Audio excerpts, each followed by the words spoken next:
This man got a Like whole it's like mug. it's like a liter and a half.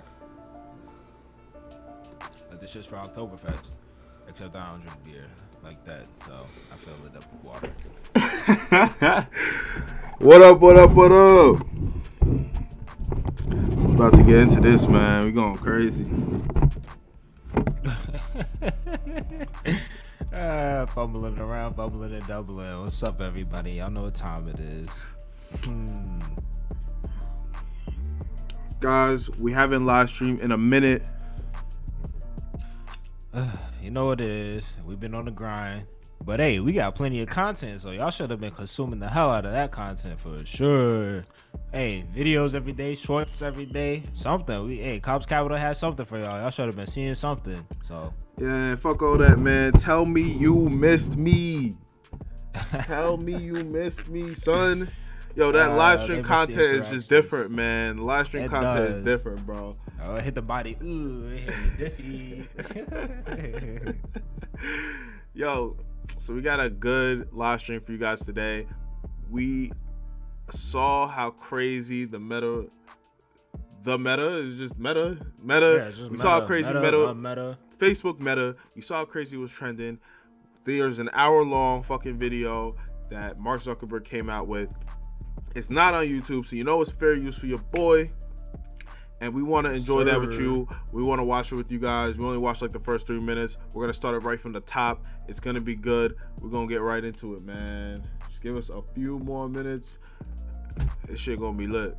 Hopefully it's lit. Yo, the slander was crazy. Let me turn out this music. Hold on. Lord. Guys, you also have to share your music with me. I can't. We're not shared yet. Oh, okay. Lord. My word. You thought Boozy was bad in terms of toxicity. Lord have mercy. Holy, bro. Holy. Lord, they wanted Mark dead. You know what we'll do? Yo, they was calling for the head. Yo, they wanted heads to roll. You know what we're going to do? We're going to go and look at some of the hate before we get into the video. So we are prepared. We're fucking hateful as fuck before we even watch it, before we get into it. And let me turn off this happy ass music. The fuck? Nah, I'm angry. I'm angry. I need some demonic shit.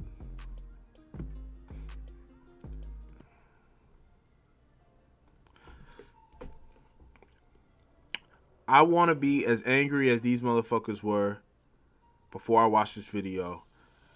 Frankly, they probably didn't even watch the video. And we do have a video. No way they watched it. No, where to all the people trying to get Dave Chappelle canceled who didn't even watch the special? That's literally what they're doing. You know what's crazy too?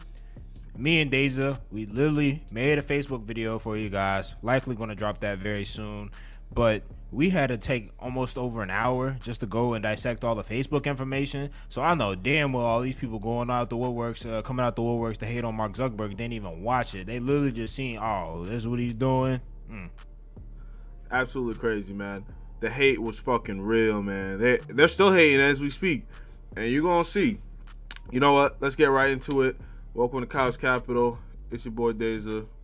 And it's your boy Frank. Let's check it out.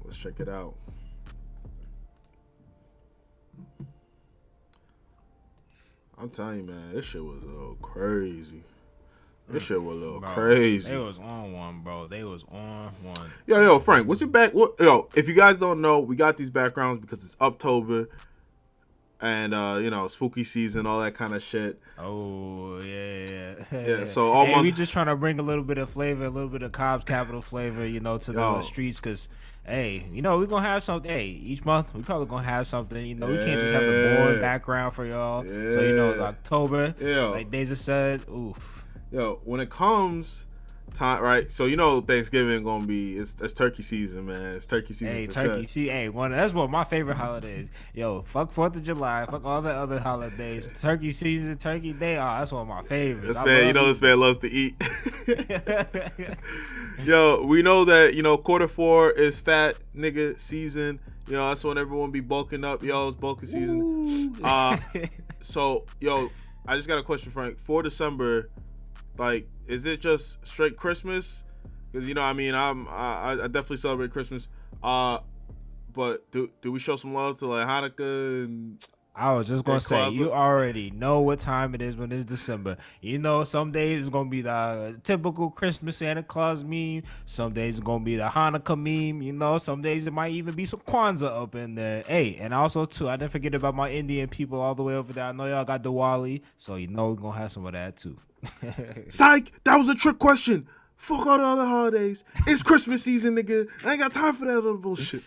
I'm just Don't let playing. Dr. Umar hear you. Hey, I'm gonna send this clip to Dr. Umar. What's he gonna do? Oh, that's the white man's religion? Oh, my fault. That's my fault. Yo, hey man, listen, yo, I'm just playing, yo. Happy holidays to you all. So we got the video right here, but first, like I said, let's hit that Twitter, man. Let's see what's popping. Let's see what's going on, man. You know these people living dangerous, man. They hate my dude. Oh, wait, I'll take. Let's see. Oh, it's Frank Ocean's birthday, and that man hasn't dropped music in like 20 years.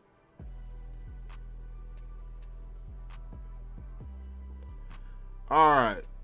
So we're gonna go through this. Hold on, I gotta turn this down a little lower. It's probably not even that loud for you guys, but it's just booming over here. Yeah, it's blaring for us guys.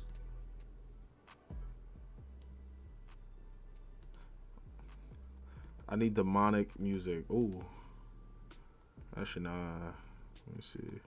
That's a classic right there. Margella.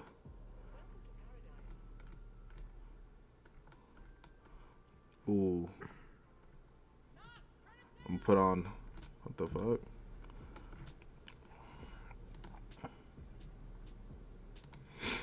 You know, I gotta play villain.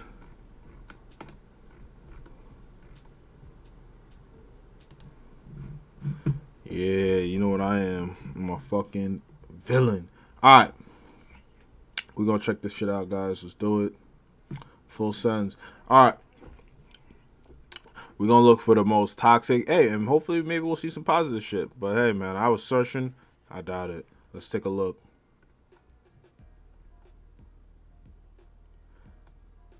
Hey, so here's a positive comment, Frank. Facebook changed name to Meta. Metaverse to the moon. To the moon. Hey, who was that? What's his guy's name again? Crypto High NFT. And he got 001 on him. Yeah, hey, shout out 001. All right. Meta is extremely bullish for crypto. There is no reality where the metaverse is not powered by Web3. Today, the biggest social network in the world just validated the future. Or that future. Hell yeah. Hell yeah. There once was a hacker named Zuck who screwed half the world for $1. People hoped he'd do better, so the name changed to Meta, but the name and the product still suck. The toxicity begins. Hey guys, you see it. Facebook came out 2005, and in 2021, 16 years. We the Meta now, man. It's the Meta now. Break. Facebook's new company name is Meta. It still has all the same problems it had this morning. Okay. Oh my goodness. The memes are here, bro. Oh Lord. Oh, hold on. I just need to show. I'm just doing one show. Go ahead, bro. I got them. Meta is such a low effort first draft name that multiple consulting companies definitely got paid millions of dollars to come up with. I think it's a good name. Shit, man.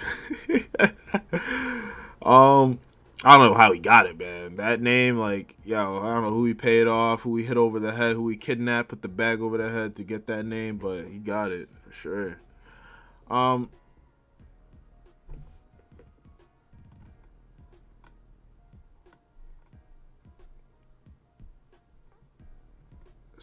Let's see. Facebook is now Meta, which means beyond. The name Google is an attempt to transcend ordinary computation. At first, the number one followed by 100 zeros. These digital moguls are complete megalomaniacs. Limiting their powers is as important as limiting the power of China. All right, bro. Okay, Brody.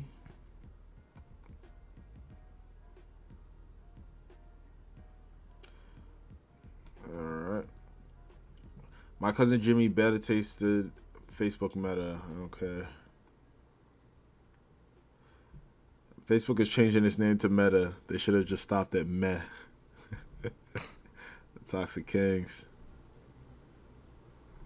Um, I think the new Facebook called Meta looks fun. Me too, bro. Meta's branding is giving futuristic evil tech corporation from Black Mirror. Good lord, bro. All right. Shout out Meta World Peace.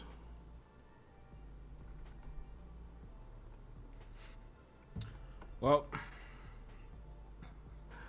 you made a mess out of America, Facebook. You sure that was just Facebook? Look at that. They put the Capitol riots. What Mark have to do with it? You ain't have nothing to do with it. Right? Whatever. See, and this goes back to my point. They was just hating, dry hating for no reason. What the fuck is that? I don't know. Manipulating everyone through advertising. Could be that. Could be that. I mean, who doesn't manipulate people through advertising? All right, everyone does that. Meta toys for beta boys. Oh nah, hey, don't you put up that China? Hey, you know Mark Zuckerberg, he ain't on. Hey, if he not speaking Chinese, he not speaking Mandarin or Cantonese. Hey, he ain't rocking with him. So hey, don't you put that on his body? Don't you put that on him? Social score going up. All right. Meta Man is here. Lord. Meta was their second choice after shit sandwich. Jeez, bro, did you like what? Yo, shout out Cobbs Capital. What the fuck? Like, Hey. Khan Jr. claims to be the first astronaut in Meta spaceship. Spoiler: it's not a spaceship. Who the fuck is Don Jr.? I guess that's what. Oh, it's definitely Don Jr. You see what goes on. Oof. You see what's going on. What in the fucking Black Mirror is this? All right, we're gonna check it out, man. We're gonna get to that. We're gonna get to that. Don't worry, guys. We're gonna get to all this. Okay. If you extend your frame, you can clearly see Zuck's puppeter. Puppeteer. The vampire himself. What is that? I want to see that with the fucking sweet slaps it on the water. All Facebook problems. Yep. Meta. Okay. Let's see. Oh, like there, all the videos gonna be filled with fucking videos from the shit. You know what? What the fuck is that? All right, we're gonna get into this shit. We're gonna watch this video. Hopefully, it humbly surprises us. I'm gonna sit back. I'm gonna relax. We'll give you commentary here and there, guys. But it's gonna be. Trying to enjoy it like you though. Really. Yeah. So we'll see what is happening. This is Facebook's new rebranding as Meta. Hour and 20-minute long video. We getting into it, baby. Sit back, relax, kick your feet up. Yeah, I'm eating into my Knicks game, yo. Knicks versus Chicago tonight. I'm eating into that for you guys, yo. So like the video, make sure you subscribe and engage, comment, do whatever you guys gotta do, man. But at least like the video. Like the video for your boys. All right, let's do it. In a few minutes, we're gonna share our vision for the future. With all the I can't get this bullshit out of the way. Some of you might be wondering why we're doing this right now. You can turn up the volume on the video. I believe that we're put on this earth to create. I believe that technology can make our lives better, and I believe that the future won't be built on its own. Let's stretch this It will be video built out. by those who are willing to stand up and say, this is the future we want, and I'm going to keep pushing and giving everything I've got to make this happen. Now, I know that some people will say that this isn't a time to focus on the future. And I want to acknowledge that there are important issues to work on in the present. There always will be. So for many people, I'm just not sure there ever will be a good time to focus on the future. But I also know that there are a lot of you who feel the same way that I do. We live for what we're building, and while we make mistakes, we keep learning and building and moving forward. So for all of you who share these values, I dedicate today to you. In my mind, you're the heroes in our society who push the world forward. And as long as I'm running this company, I will do my best to celebrate this spirit and absolutely go for it. Lord have mercy. Like Wolf of Wall Street, he's buttering them up. He's buttering them up real quick, yo, just to bend them over. Just, hey, butter them up. Bro, why does he look like this, bro? Like, it looks like he's a robot now. Bro, in that show I told you about, the Inside Job, they have Mark Zuckerberg. He's like a chameleon. He's like part of the lizard people. You know, the lizard people who are like seemingly controlling the world. He's like a chameleon. All right, man. I mean, I can't get the picture out of my head now. bro, he literally like a chameleon.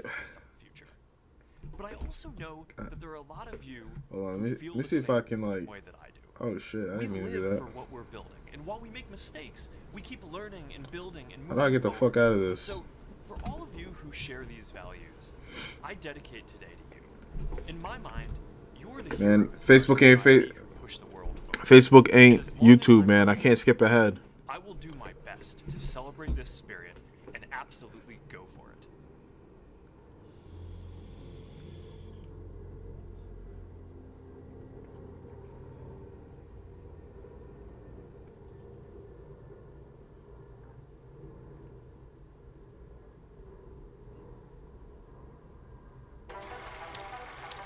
We always ask, where is the future going to take us? Movie The question is, viral. going to take the future? There are no closed doors, no walls. Holy mackerel, this is unbelievable. You may have brain Hey, you tell him, surgeons Granny. in Edinburgh operating on patients in New Zealand. You'll send emotions, feelings, memories. Imagine a world where we are represented the way we want to be.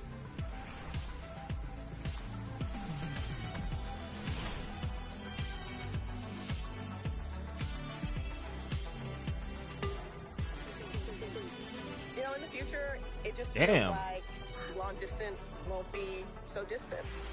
There's a big frontier. Where do you want to go?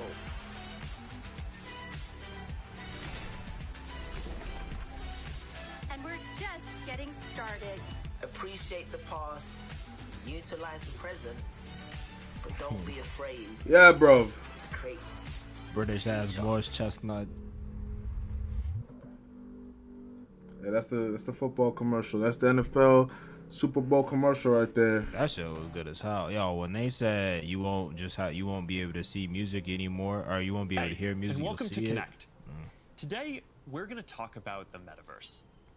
I want to share what we imagine is possible, the experiences you'll have, the creative economy we'll all build, and the technology that needs to be invented, as well as how we're going to all do this together. The basic story of technology in our lifetimes is how it's given us the power to express ourselves and experience the world with ever greater richness. Back when I started Facebook, that mostly meant text that we typed on computers. Then we all got phones with cameras, and the internet became much more visual. And recently, as connections got faster, video has become the main way that we experience content. We've gone from desktop to web to phones, from text to photos to video, but this isn't the end of the line. The next platform and medium will be even more immersive, an embodied internet where you're in the experience, not just looking at it. And we call this the metaverse. And you're going to be able to do almost anything you can imagine. Get together with friends and family, work, learn, play, shop, create, as well as entirely new categories that don't really fit how we think about computers or phones today. Now, since we're doing this remotely today, I figured let's make this special. Woo, So that boy needed a new we've barber. put together something that I think is really going to give you a feeling for what this future could be like. Yo, my man woke up and said, let me fit this We on my head. believe the metaverse will be the successor to the mobile internet. We'll be able to feel present, like we're right there with people, no matter how far apart we actually are. We'll be able to express ourselves in new, joyful, Shout out Sweet Baby completely Ray's. immersive ways, and that's going to unlock a lot of amazing new experiences. When I send my parents a video of my kids, they're going to feel like they're right in the moment with us, not peering through a little window. When you play a game with your friends, you'll feel like you're right there together in a different world, not just on your computer by yourself. And when you're in a meeting in the metaverse, it'll feel like you're right in the room together, making eye contact, having a shared sense of space, and not just looking at a grid of faces on a screen. That's what we mean. Yo, take control of my screen so you can pause it when you want. Oh, okay, got it. I mean, I like what I'm hearing so far. You know. Oh yeah, I was just about to say, Lord have mercy.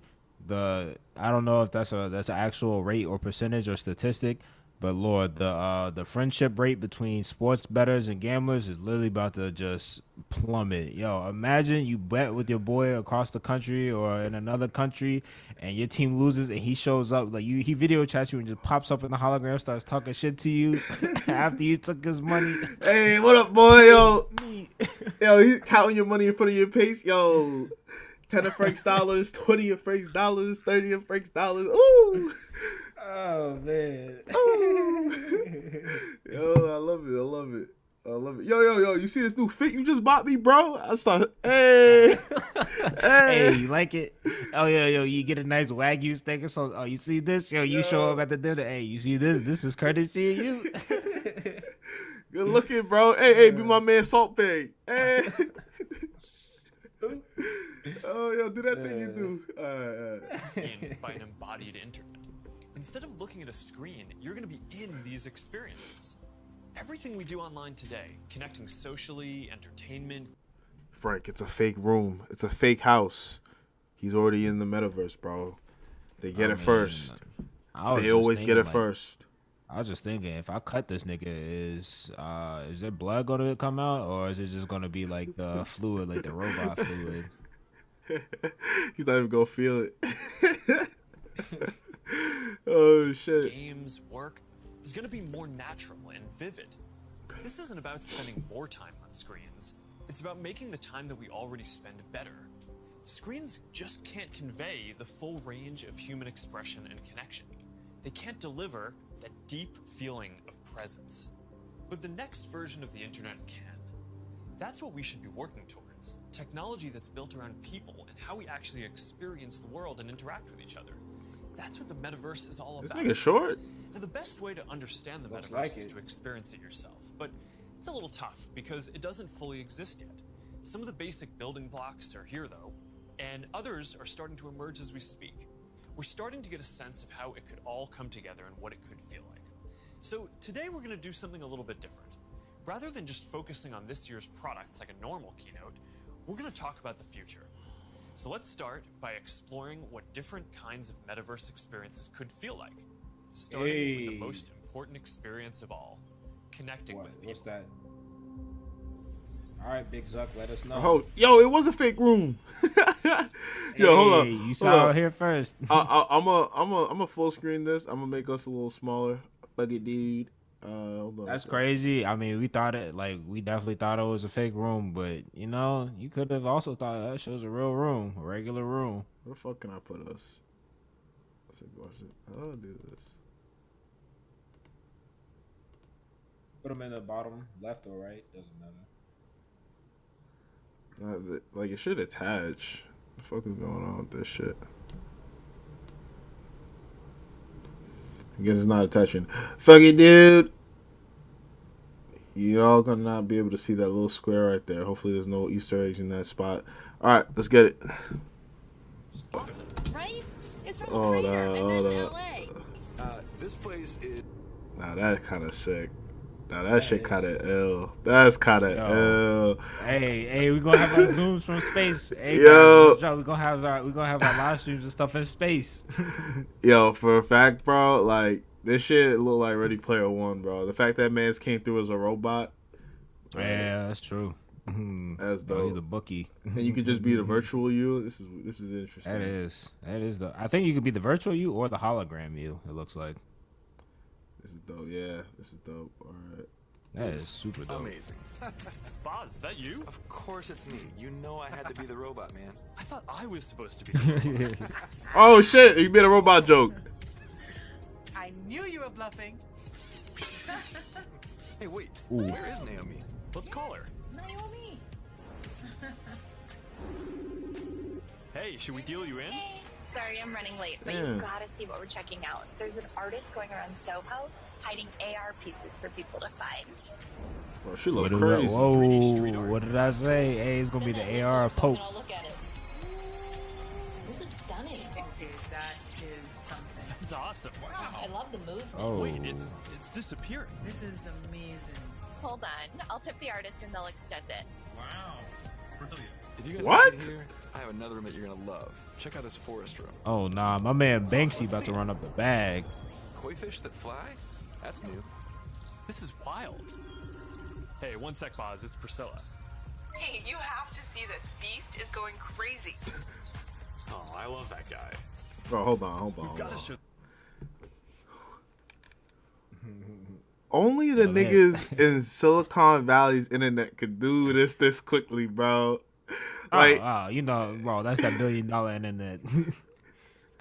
Ain't no way. You thought fiber optics was, the fastest thing out. They probably got some crazy stuff. It's better than fiber optics. They connecting to the core magnetic earth or something like that to get that internet speed up that fast.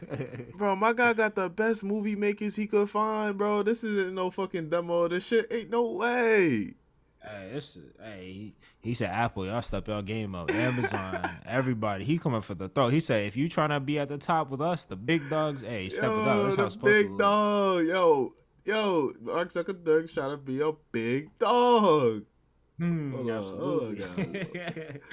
Yo, he's trying to be the big dog. All right, hold on. Let me make this a little solid. Yeah, that shit crazy. I hate Zoom. What the fuck? Alright, fuck it, guys. Send it like this. We mad little, yo. Chibi Frank, Chibi Daza. Alright, we'll keep it going, man. Yo, Mike think he the big dog. This is crazy. We're only 8 Can you minutes also in. send that to my dad? I'll message him. All right, see you at home. And why you know his pops? This is great, Boz, but there's something I got to get back to. All right, so that's a glimpse of a few ways that we're going to be able to get together and socialize in the metaverse. It's a ways off, but you can start to see some of the fundamental building blocks take shape. First, the feeling of presence. This is the defining quality of the metaverse. You're going to really feel like you're there with other people. You'll see their facial expressions, you'll see their body language, maybe figure out if they're actually holding a winning hand. All the subtle ways that we communicate that today's technology can't quite deliver. Next, there are avatars, and that's how we're going to represent ourselves in the metaverse. Avatars will be as common as profile pictures today, but instead of a static image, they're going to be living 3D representations of you. Your expressions, your gestures, that are going to make interactions much richer than anything that's possible online today. You'll probably have a photorealistic avatar for work, a stylized one for hanging out, and maybe even a fantasy one for gaming. You're going to have a wardrobe of virtual clothes for different occasions, designed by different creators and from different apps and experiences. Importantly, you should be able to bring your avatar and digital items across different apps and experiences in the metaverse. Beyond avatars, there is your home space. You're going to be able to design it to look the way you want, maybe put up your own pictures and videos and store your digital goods. You're going to be able to invite people over, play games and hang out. You'll also even have a home office where you can work. Your home is your personal space from which you can teleport to anywhere you want. Now, speaking of teleporting, there are going to be all kinds of Single tier for the niggas with no friends. Don't show this to any workaholics. They gonna put on the VR goggles and they gonna be gone all day. You sitting on the couch working. This house is not a home. It's not a home, I know. Hey man, I'd be so man. Imagine building out a nice ass home, bro. All the art, no friends. Hey man. Hey man. Hey, it's that time. Hey, it's metaverse time. Woo. Hey man, you better get some homies, man. You gonna have a whole metaverse not be able to share with no one.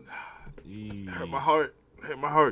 Yo, Frank, you'll come over to my spot in the metaverse. I don't see why not. Yo, we got some gambling going. Hey, what's the vibes, bro? What you like to play, yo? You play poker, blackjack? What you trying to do? Nah, I don't play none of that. Oh, about I have to learn. Not that I'm not one of those people that doesn't gamble, but I would like to learn. Are you trying to play some dice? I don't know how to play dice either. Me either, bro. We can learn, yo. We got time. I know how to play blackjack while I'm playing. I know how to play blackjack, but poker, I definitely have to learn more. Imagine you can go in the metaverse and then like play some Smash or Fortnite, where we actually feel like we're sitting next to each other. Like we could actually like talk easier. Yeah. Like you could access video games from the metaverse. That would be interesting. That would be interesting. Yeah. And you can just switch to the game that you want to play. We'll see. We'll see what happens. Let's see if he talks about it. Different spaces that people make. Rooms like the ones that we just saw, but also games and whole worlds that you can teleport in and out of whenever you want. Teleporting around the metaverse is going to be like clicking a link on the internet. It's an open standard. In order to unlock the potential of the metaverse, there needs to be interoperability. And that goes beyond just taking your avatar and digital items across different apps and experiences, which we are already building an API to support.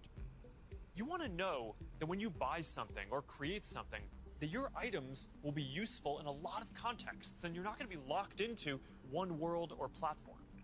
You want to know that you own your items, not a platform.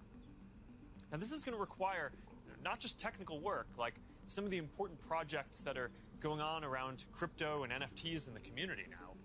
It's also going to take ecosystem building, norm setting, and new forms of governance. And this is something that we're really going to focus on. Guys, that is big facts. What he touched on right there was very, very fucking important, bro. I ain't trying to, like, yo, you already know what I'm about. No NFT, no play. I ain't trying to buy no skin. I ain't trying to buy no item, and it's locked in to one place. I can't take it with me. I can't. Hey, man, I done got this. Nothing with it. I got this level 100 fucking camo skin gun, bro. I can't hang it up in my home. I'm gonna be tight. Even if I don't play that game anymore, I want niggas to know what, bro. Niggas be unlocking achievements. Yo, there's really niggas out here. I know not many, or maybe it is a lot, but there's a lot of niggas out here that be working to get all the achievements in the game and shit. I bet you're one of those niggas, Frank. Yo, look at it. He knows he is. He knows he is. And not a soul will know my platinum trophies. Yo, not a soul will know he got the platinum trophies. But if it can be hanging up in your home, though, you know what I'm saying? Hey, I'm not gonna lie. I don't even do it for other people. I just like fully beating the game. Tell these developers, hey, that shit was a slight work. Next, man. Hey, at least maybe with the metaverse, bro, like they'll be able to actually see it. They'll be able to actually interact with the people, you know. I that's what I like about the NFT and crypto community, bro. You can really talk to the devs, bro. You can talk to the devs. Lord. It is so nice. It is so nice. You can't get in touch with Mark Zuckerberg, bro. It's clip for that. Good luck. Good luck. You already see this man robotic. Web3 is really breaking down that barrier between the creators and the consumers, man. It's really breaking down the barrier where you're interacting, you're finding out what they want, which you guys will learn more about when we drop our interview with a certain somebody. Yes. When we drop our interview with a certain somebody coming this weekend, you guys will see what we're talking about. Let's continue though. Privacy and safety need to be built into the metaverse from day one. You'll get to decide when you want. Yo, Frank, we got to do some digital jumpings. Turn that nigga to bits. Yo, turn that nigga to pixels, bro. Yo, that's a fact. That's interesting because now I think about it, like, wouldn't it be like what is it, like neon? What's the neon game? Neon District. Wouldn't it be like Neon District where you can rob the person? Yeah, I'm gonna rob his house, bro. I'm gonna rob your home, bro. Yo, give me the clothes, give me everything you got. You better get that digital ring, bro. Stop playing. They're gonna have the Somali pirates. They're gonna have like the best mansion in the world. Yeah, you see that water, bro? I'm gonna come through on the pirate ship for sure. Yo, knock down Jeff Bezos' door, knock down Elon's door. Hey man, I'm gonna need that. Nah, I let Elon rock. No favoritism, Frank. Oh, yo, that's mutiny, man. Stop playing with me. Want to be with other people, when you want to block someone from appearing in your space, or when you want to take a break and teleport to a private bubble to be alone. You're going to be able to bring things from the physical world into the metaverse. Almost any type of media that can be represented digitally, photos, videos, art, music, movies, books, games, you name it. Lots of things that are physical today, like screens, will just be able to be holograms in the future. You won't need a physical TV. It'll just be a $1 hologram from some high school kid halfway across the world. And you'll be able to take your items and project them into the physical world as holograms in augmented reality too. Dope. You're going to be able to move across these different experiences on all kinds of different devices, sometimes using virtual reality so you're fully immersed, sometimes using augmented reality glasses so you can be present in the physical world as well, and sometimes on a computer or phone so you can quickly jump into the metaverse from existing platforms. There are going to be new ways of interacting with devices that are much more natural. Instead of typing or tapping, you're going to be able to gesture with your hands, say a few words, or even just make things happen by thinking about them. Your devices won't be the focal point of your attention anymore. Instead of getting in the way, they're going to give you a sense of presence in the new experiences that you're having and the people who you're with. Now, these are some of the basic concepts for the metaverse. And while this may sound like science fiction, we're starting to see a lot of these technologies coming together. In the next 5 or 10 years, a lot of this is going to be mainstream.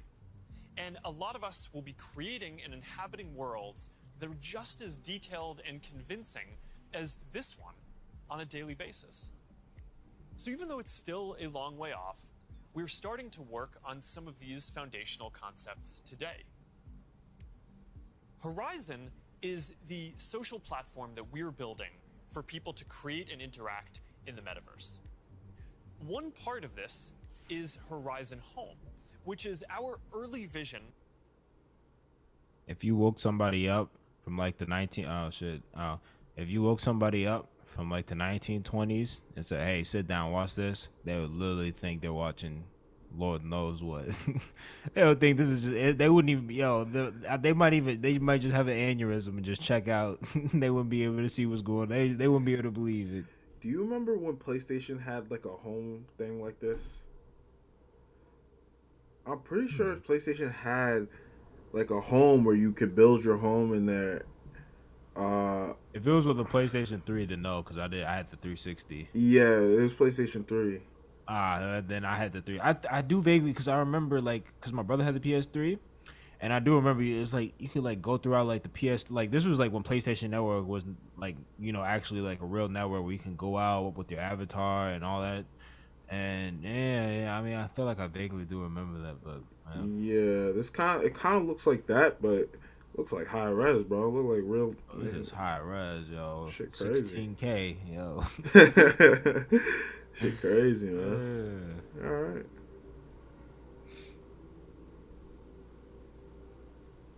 For a home space in the metaverse. Horizon Home is the first thing that you'll see when you put on your Quest headset. Today, there are already a bunch of options to choose from, and in the future, anyone will be able to create one. We've just called it home until now because it's been missing something very important: people. Soon, we're going to be introducing a social version of home, where you can invite your friends to join you as avatars. You'll be able to hang out, watch videos together, and jump into apps together. Then, there is Horizon Worlds, which is where you can build worlds and jump into them with people. Horizon is designed to make it possible for everyone to create, and we're already seeing people build some really interesting experiences, from creating new games together to throwing surprise parties in VR that family and friends around the world can join. We started rolling out Horizon Worlds in beta last year, and we're adding more people and more worlds every day. And we also just launched Horizon Workrooms earlier this year for collaboration. Beyond Horizon, we're also making it easier to communicate with your friends across different layers of reality. This year, we're bringing messenger calls to virtual reality.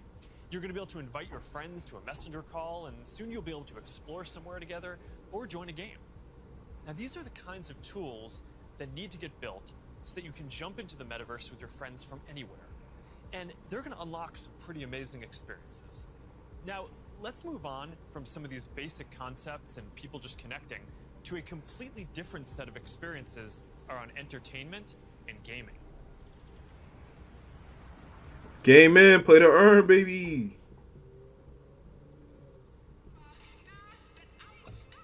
Imagine your best friend is at a concert somewhere across the world.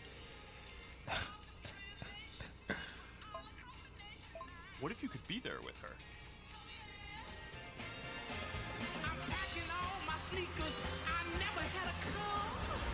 Yo. You're here!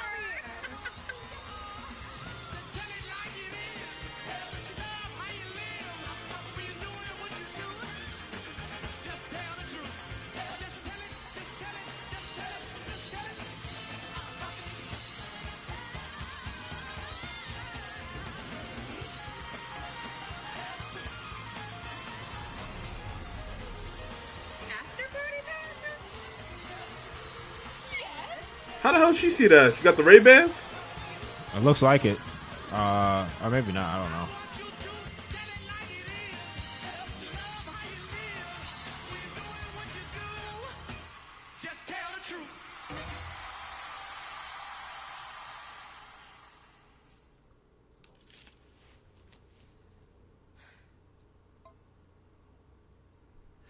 Jumping in now. Jumping What if in. there was an after party that anyone could go to, no matter where they were? This is wild.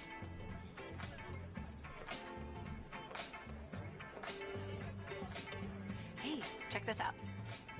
Charity auction happening. Oh, there's swag.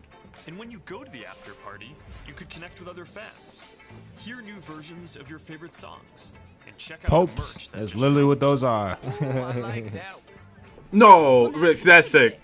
Imagine like, yo, you at a Drake concert. You say, yo, after party, you can go talk to Drake in the metaverse, bro. It makes it a lot safer for the artist, bro. That's dope. Not only does it make it safer, you might really start seeing billionaire rappers and musicians if this really takes off. Oof. Imagine me and Yo, Frank. down with record labels. Down with the record labels gonna hate this. Yo, imagine me and Frank could literally, if we popped into Horizons and we saw Mark Zuckerberg, you know, I'm picking the fuck out of his brain. Then it was Jay-Z type shit. Like, ain't no way I'm letting that nigga get away, bro. I'll start chasing him. They gonna have to ban me. What the hell? That shit crazy, man. That is very interesting. It's just a safe way to meet people. That's dope. That's dope. I do like this. I do like this. Damn. And this solves a lot of logistical problems too. Like you don't have to you can literally, for instance, for all the Cobbs Capital members, I could say, hey, me and Deja, we're gonna do a quick not even a live stream. We could just say, hey, we're gonna do like a kickback, you know, you guys can ask us anything, we'll discuss stuff and just have some fun. You don't gotta solve any type of logistical problems. Y'all just pop on in with us, you know? Let me speak to you guys real quick. It's over for these females, bro. Date. You better meet me in the metaverse if you want to see how I'm like. Yo, matter of fact, hey, yeah, we going to my house. Let's go.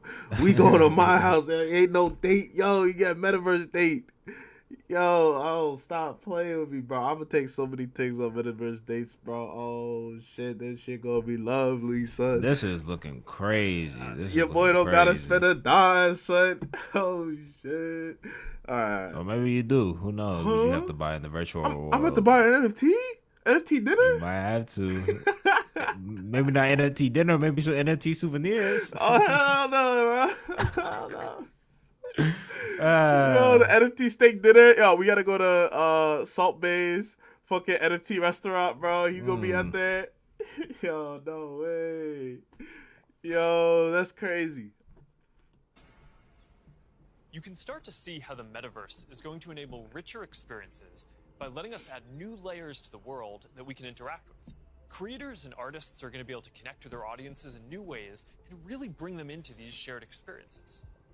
Now, there's a lot that needs to get built to create experiences like this, but we're working on some of these pieces right now with Spark AR. First, we're building tools that creators can use to place digital objects into the physical world and let people interact with them. And rather than just simple visual effects, new creator capabilities will support. I like that a lot. I love it. Shit. Yo, like it. I love it. So, yo, power to the creators. So you're telling me that I don't gotta buy a piano or, you know, or anything or any instrument. I could learn it in the metaverse? That would be insane. Bro, and that's what I said. That's crazy about like how it solves all the logistical problems, right? And I think, no. This was off chat. This was after hours. Y'all don't got access to this. But yo, this man Days was on a call. I'm not gonna give up too much information. He was on a call, right? You know, so let's just say some teams had called him, and he was just like, yo, you know, what happens if I, you know, I want to learn how to cook and all this, and just going to see what Mark Zuckerberg did. Imagine if I have like a free weekend, right? And I'm just like, you know what? Let me go take that class in Italy where they're doing the virtual cooking. And, maybe I don't actually get to touch the ingredients, but I can literally see how he's doing it. I can literally understand everything that he's doing. And also, too, I didn't even got to learn Italian because that should probably translate automatically. And now I'm just looking like, oh, okay, so this is how I can cook my linguine from now on. This is how I can cook my fettuccine. And someone would deadass say, like, oh, you can just watch a YouTube video. Bro, being there, being able to stand next to dude and watch him actually, like, I don't know, that's a lot better. That's a lot better, man. You know what else I like about this too? This allows you to interact with a whole bunch of diverse people and kind of just expand your horizons too, right? Imagine if you want to see, like, rather than just hearing about, like, oh, what's happening over in who knows? Let's say, oh, what's happening over in Spain? What's happening over in Australia? You don't have to look at the news. You can just go there, go to the metaverse real quick. Let me check it out. What's happening? Imagine, like, and then you have your virtual ingredients, and so, like, you're actually, like, getting in practice, just like if you're playing the instrument. Mm-hmm. You're getting in real deal practice, cutting up virtual fucking food. Hell, it might even be way better practice because they might actually be able to take specific measurements and tell you, oh no, this is like such and such % too salty. So now when you actually go cook in real life, you're like, hey, don't touch that. It's gonna be 5% too salty. And you don't even have to wash dishes. Beautiful. You don't have to wash dishes, no cleanup. You could practice. Oh, nah, there ain't no way. There's no way. Obviously, it'd be a lot easier with the music, just learning how to play music and shit like that. But, like, yo, deadass learning, like, how to cook and, like, practicing, it's interesting, yo. In a lot of different ways it's interesting, man. Or 3D objects that can respond and react realistically, including a realistic sense of depth and occlusion. In the next year, we're also adding the ability for creators to connect different physical locations into cohesive augmented reality storytelling experiences, like guided tours or scavenger hunts. We're also building a Horizon marketplace, where creators can sell and share 3D digital items. And our hope is that this will enable a lot more commerce and help grow the overall metaverse economy. Because at the end of the day, it is really the creators and developers who are going to build the metaverse and make this real. I was literally just going to say, to kind of piggyback off that, yo, what if I could literally go learn how to play chess from actual people who know how to play chess rather than just, like, playing online or, having to watch videos? And what does he have behind him? The chessboard. Bro, and, like, yo, like, what are we supposed to hop on Zoom with niggas while we play chess? Is like, yo, the fact that it's everything in one, I hop in, and I'm talking to a dude in real time. He's telling me why my moves suck and what moves I did were good. That's beautiful. It's beautiful. This is the future right here. Hey, anybody who said they don't like meta, hey, you can get out of here. I need it now. Take my money. I do need it now. I do. Oh, shit, that's dope. That's dope. Real.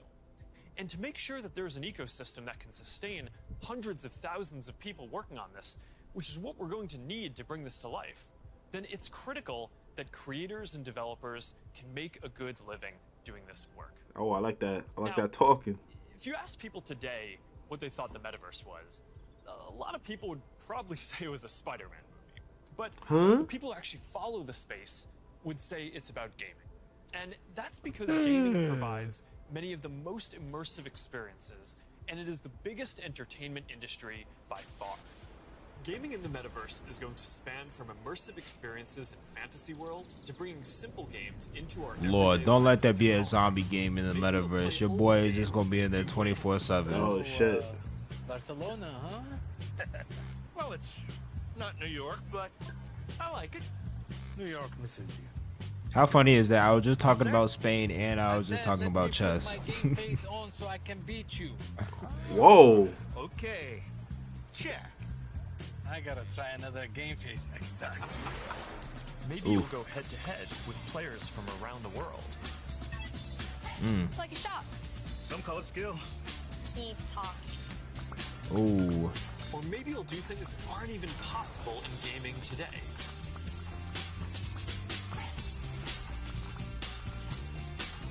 Just ping pong on your kitchen table. That's crazy. Hey Mark, down for a VR foiling sesh? Now this is more my style. Huh?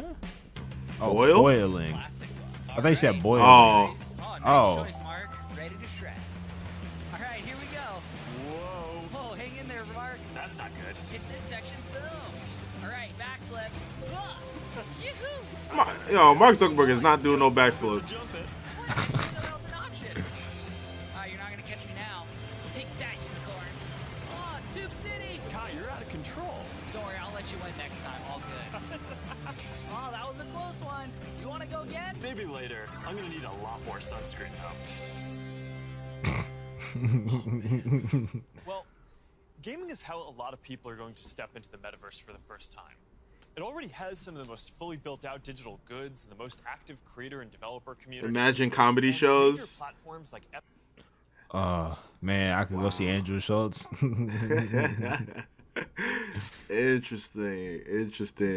Yo, you gonna roast my avatar? Yo, a comedy show would be wild, bro. All types of wacky characters in the building, bro. Holy shit. It would be. Who would you go see, Jersey Crypto? What comedian would you go see? See if you got a sense of humor, bro. Epic are working to build out the metaverse, starting with gaming. For our part, we're heavily investing in building a healthy VR and AR ecosystem, so the game studios can keep building and gaming creators can keep creating. Now, Deb from our studios team is joining me. Deb, do you want to take us through some of the exciting games in the pipeline for Quest? Absolutely. Over the years, we've had the opportunity to work with incredible developers like Vertigo Games, the studio behind fan favorite Arizona Sunshine. I love Never heard of it. Arizona Sunshine. That game I was basically just about got to me and say, my friends huh? through the first few months of the pandemic. That's awesome. If you enjoyed that, Mark, I think you'll be excited. All right, they're getting into the robot back here. I don't know why they're talking like this. You said not Joe Rogan. That's facts. Yeah. I'm there with you, not Joe Rogan. Bro, I don't know how he calls himself a comedian. Not to say that, his show isn't good or whatever, but... I mean, I've seen, one of his specials on Netflix. It was funny, but overall, ooh, I ain't paying good money to see that. I'll tell you that, Jersey Crypto. I am not paying good money to see that. I think you got 5 years before you can't be saying that. You gotta say former before you call it. Yeah, you need to come up with a special. That we're partnering with Vertigo on 5 more great games from Deep Silver and others.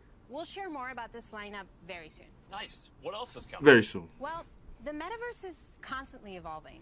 So one of the most important aspects will be live service games that launch updates and new downloadable content regularly, like Echo VR, Beat Saber, Onward, Pistol Whip, and more.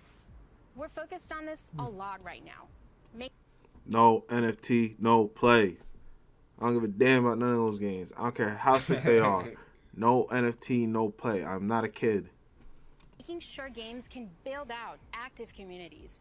Beat Saber has a passionate community. Oh, I love Beat Saber. So do I. And Beat Saber just passed $100 million in lifetime revenue on Quest alone. It's a great example of a game that keeps releasing fresh content. They've actually been working on evolving the way that you interact with the tracks and feel the music. Also, the team has been working on something really cool. Check this out. Beat Saber. Ooh, getting into it. Shit.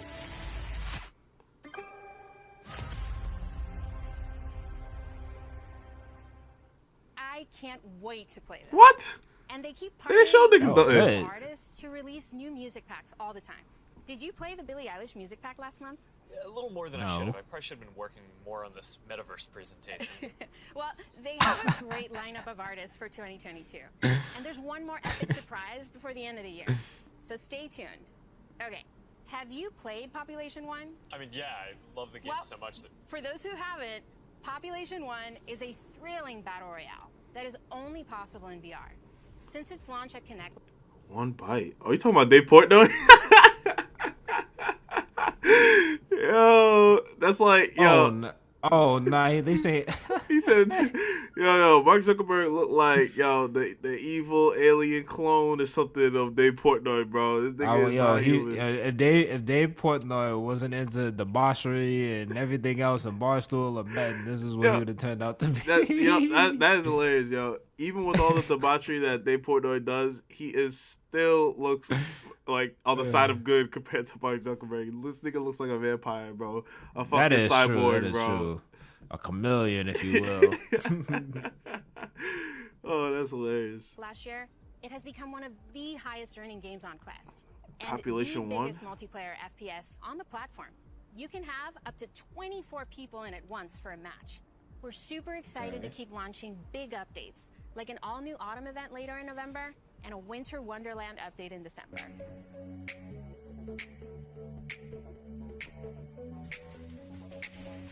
Oh, hell no.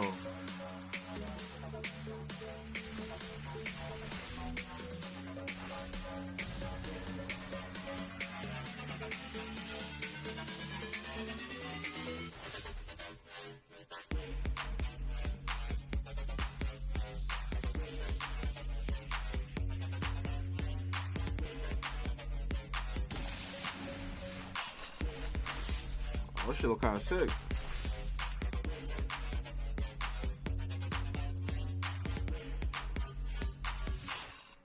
Okay, here's something I know our community has been waiting for. Lay it on us. All right, this is a title from the Warp Frog team. This is the team that set the standard for VR combat physics when it launched on Rift in 2019. That's right, Blade and Sorcery Nomad, the built for VR medieval fantasy sandbox that pairs magic with melee, is launching on Quest later this year.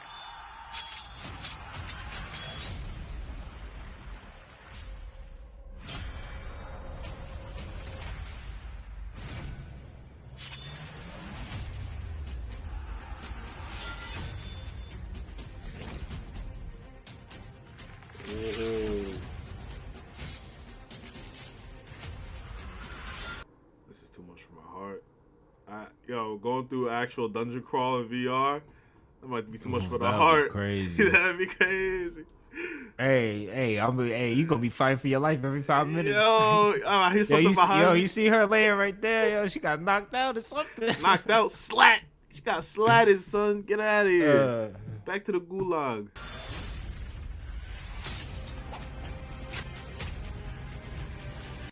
But this game does look awful though. Graphics are terrible. Yo, they put all the money. They put all the money in the Horizon Home and stuff. I forgot to add money to this account. Yo, this shit look like Roblox, yo.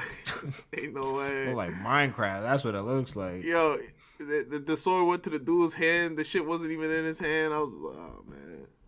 We're close. We're close though. I like where we're going. Yeah, we're headed in the right direction. We're headed in the right direction because it's online combat. Like I could sword fight somebody.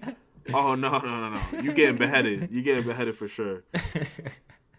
Yo, a giant spider, bro. Yo, I've always been scared anytime I play an MMORPG and I look at the bug type creatures, bro. I'm just like a giant spider. A giant spider? Nah. Yeah, spiders, roaches. Ugh. Frank, I tell you, I kid you not, Frank. Make me a merchant. Make me the blacksmith. Man, I'll be the village idiot before I go into the spider dungeon, bro. Get me out of there, bro. I could do the spider dungeon, but I got PTSD from roaches. So if it's a roach dungeon or something, I'm out of there. I'm out of there. Yo, I'll fight all the trolls, the orcs, the fucking the lycanthropes, man. I'll fight all but the spider dungeon. Like Rick and Morty, you sitting there till your wrist hurt. Hey, I'll still keep going as long as I ain't got to go to that roach dungeon. Shit, crazy. Wait, hold on, yo, you saw that, yo? She did a sneak attack like Assassin's Creed. I did see that. She said slap, yo.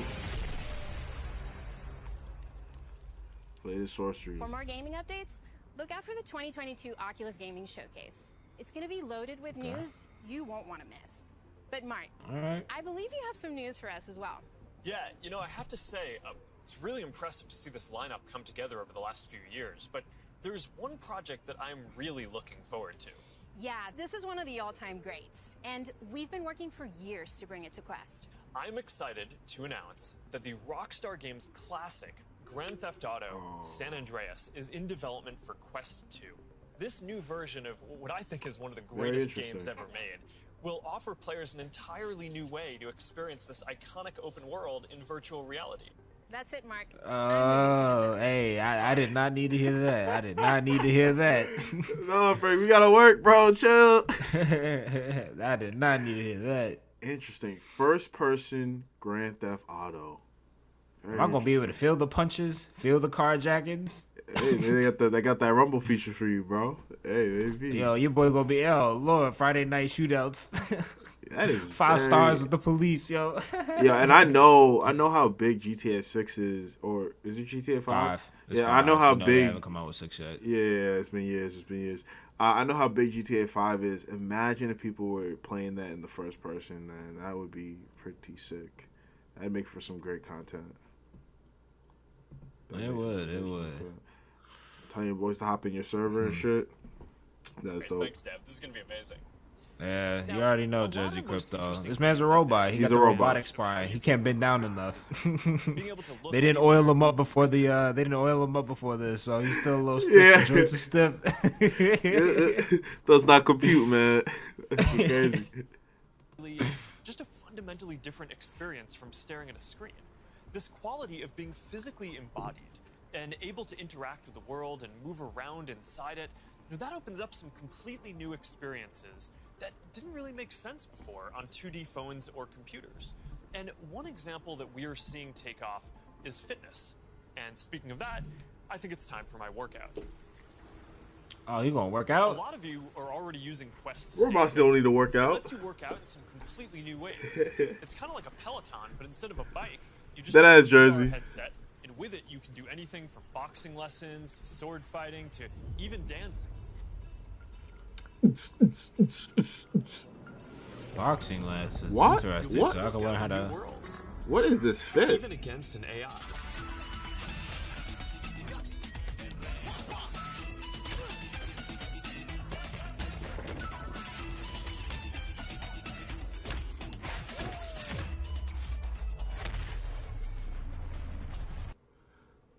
Hold up. Stop the presses.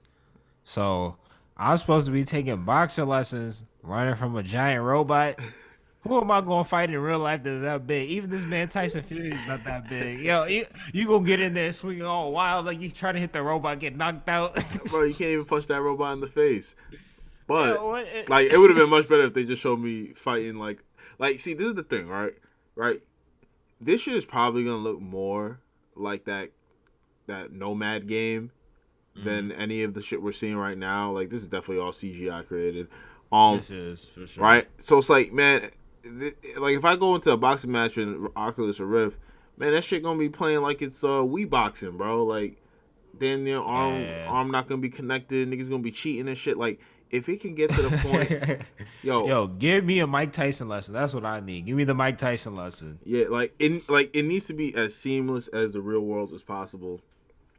I don't think it needs that to take off, but for it to be really applicable, so it's like, yo, you don't even have to go to the gym. Just get to an open space, put on your Oculus Rift, we'll go through our training. But see, that's the other thing too, right? Because it's just like, that's like, are they? Hopefully, I mean, maybe they already thought about this, right? Because you can't just picture this, right? So they want you to work out. So I'm assuming like you're not just sitting on the couch, like you actually have to get up, work out, and all that stuff.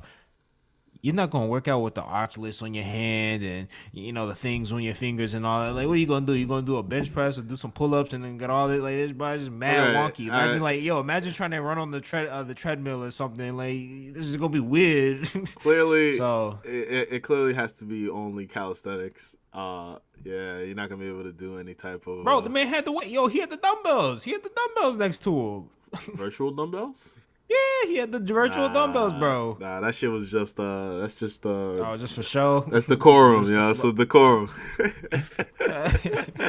Ain't no way. All right, let's see what else is going on. What?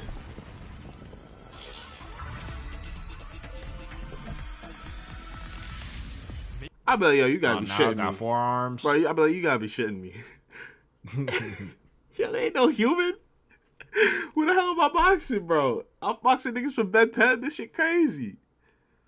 Look up most expensive VR. I forget the name, but that shit has cameras on the outside of it. Put virtual objects in real life.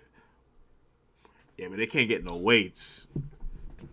You know me, man. I'm trying to get that. I'm trying to get my bench press, my little squat. You know, I can't even do a pull up. I can't do a pull up in the virtual world. The hell am I gonna grab onto? You still there, Frank? Hey, I'm still here. I was looking it up real quick. Now I'm very curious. I'm a very curious person. Now, virtual basketball, I think that could work. If the ball ain't, you know, all glitching and shit, that could be interesting. The X-Tall 8K. X-Tall 8K. Oh, that shit look crazy. Oh no, I'm gonna pull it up. You said the X-Tall? X-Tall 8K. TAL though, not. Yeah. Okay. Oh, okay. Let's see. They got a video for your boy.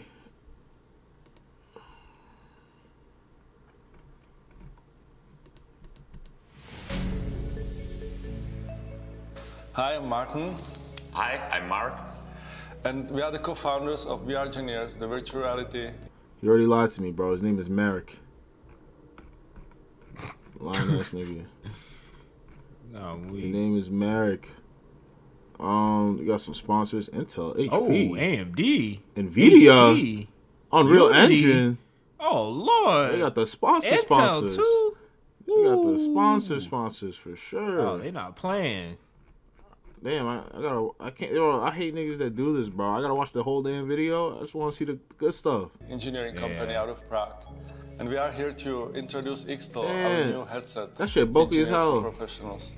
We've spent hundreds of hours talking to our customers over the last year and learning what are the difficulties in mass adoption of the VR for professional applications. And then we put all our passion into creating a new VR headset which addresses all these difficulties. Oh, at the heart of our company is actually an obsession with building VR headsets with the best visual quality out there. The most crystal clear, true-to-life image. So we are talking 5K resolution, 170 degrees field of view. Oh, he said that's not the one he Mark saw. always says that's not the key. Oh, it's not? I just typed in most expensive VR. Interesting.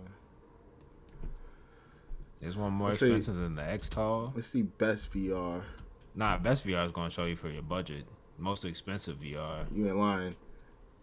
Most expensivest.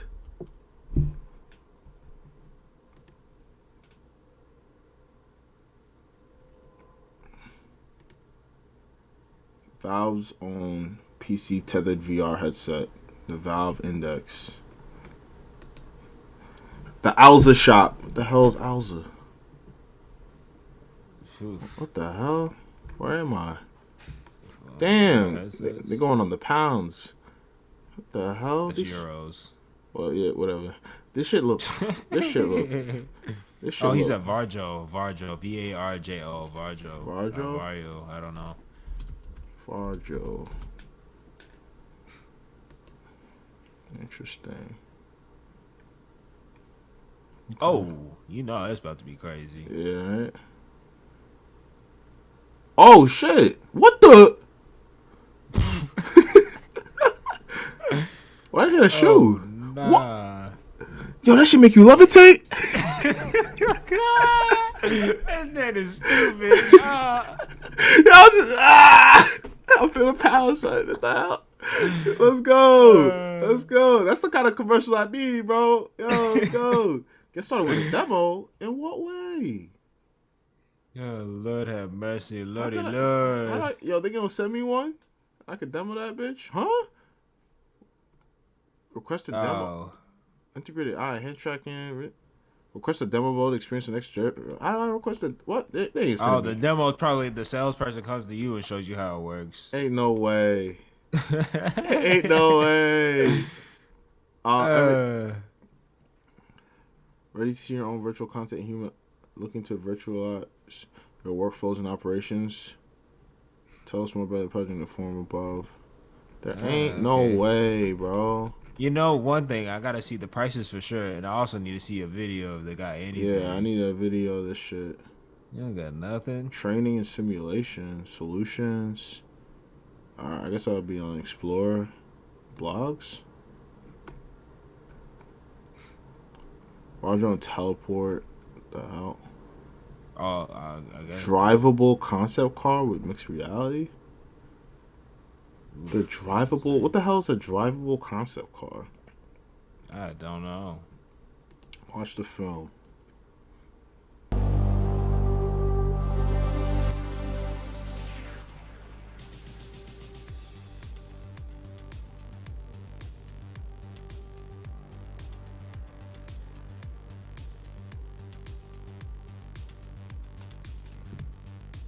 Oh man.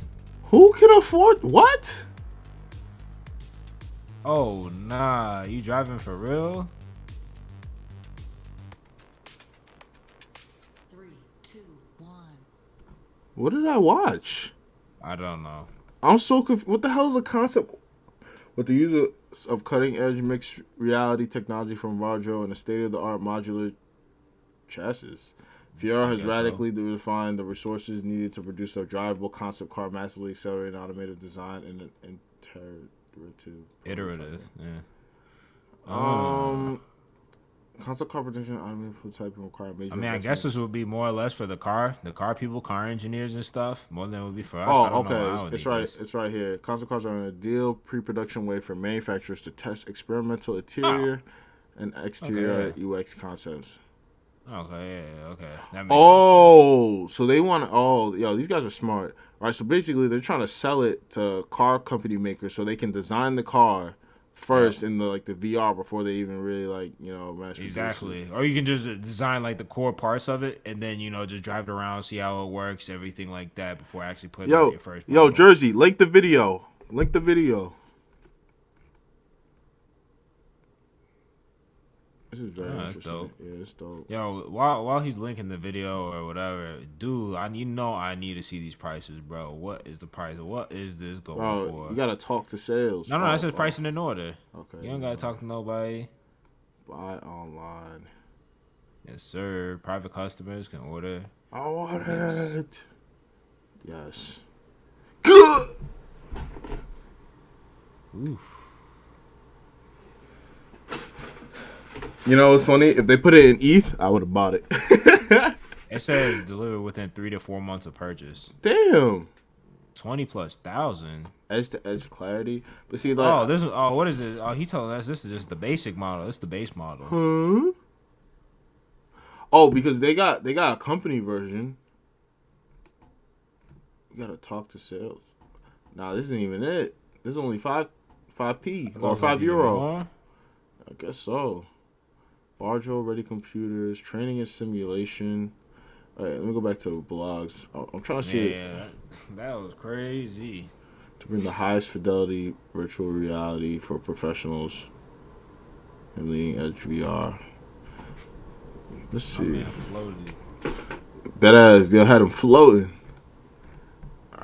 Damn, you ain't got a video for your boy? I guess you gotta look it up on YouTube. YouTube, baby. YouTube, baby. Barjo AR VR headset review. How you got that? This nigga? Yes. That's an hour long. Alright, so it says for advanced. I think that's what we already saw though. No, so this is what they were trying to get us to watch on their fucking their channel. Or maybe not, but hey, are we live? Cool. Welcome to the world's best. Oh, here we go. To move there. So, let me move over to him and say hi, Torbjörn. Hi, Alexander. Nice to meet you. Great of you that you could join us. So tell me, where are you now? Now I'm in our office in Oslo, Norway. Fine face, but it's quite fascinating just having it here in front of me. And you see me when I turn it around and scale it up and down, right? Yes, I can see all the movements you're doing right now. Amazing. And I have to ask, is this model custom made for teleport? There's a lot of niggas trying to do this shit. I think there is someone here in future, like as the teleport. Celine, a 3D UX engineer and design team. And here in the back, you're actually seeing the latest release of Warrior Base. So Jakob, can you introduce to us what is Warrior Base? Sure. Warrior Base is the Unleashing the power for appreciate those people. and actually Use our Vario workspace. Subtle things. Yes, let me introduce some features in our workspace. So for example here, you have to make sure that you enable the virtual desktop. So you are able to see your virtual desktop in any VR applications. And also, this is one of the really nice features we have in our workspace, which is called virtual desktop shortcut. You can watching this today. Yes. I can't believe how much I've Oh shit. these dark blacks. Oof. That's what I'm talking about. I want. Excited. That's dope. Oh, Beat Saber. Next, the That's hardware specification only states NVIDIA graphics cards for the Warrior. Alright, that's pretty dope. That's pretty dope. That's pretty dope. So other people got it going on. Maybe you'll get some friends together for some 3-on-3. I've been waiting for this. Maybe play sir. people on the other side of the world.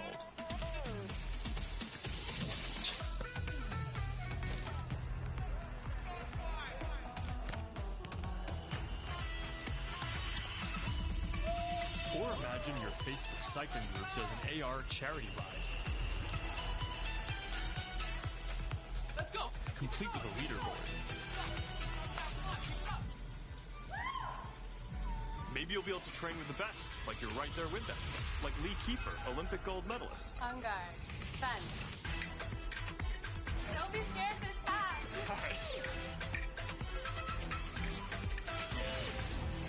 You seem like a natural. Whoa. Alright, that's a little too realistic. See you later, Lee. That was fun. Good job, Mark.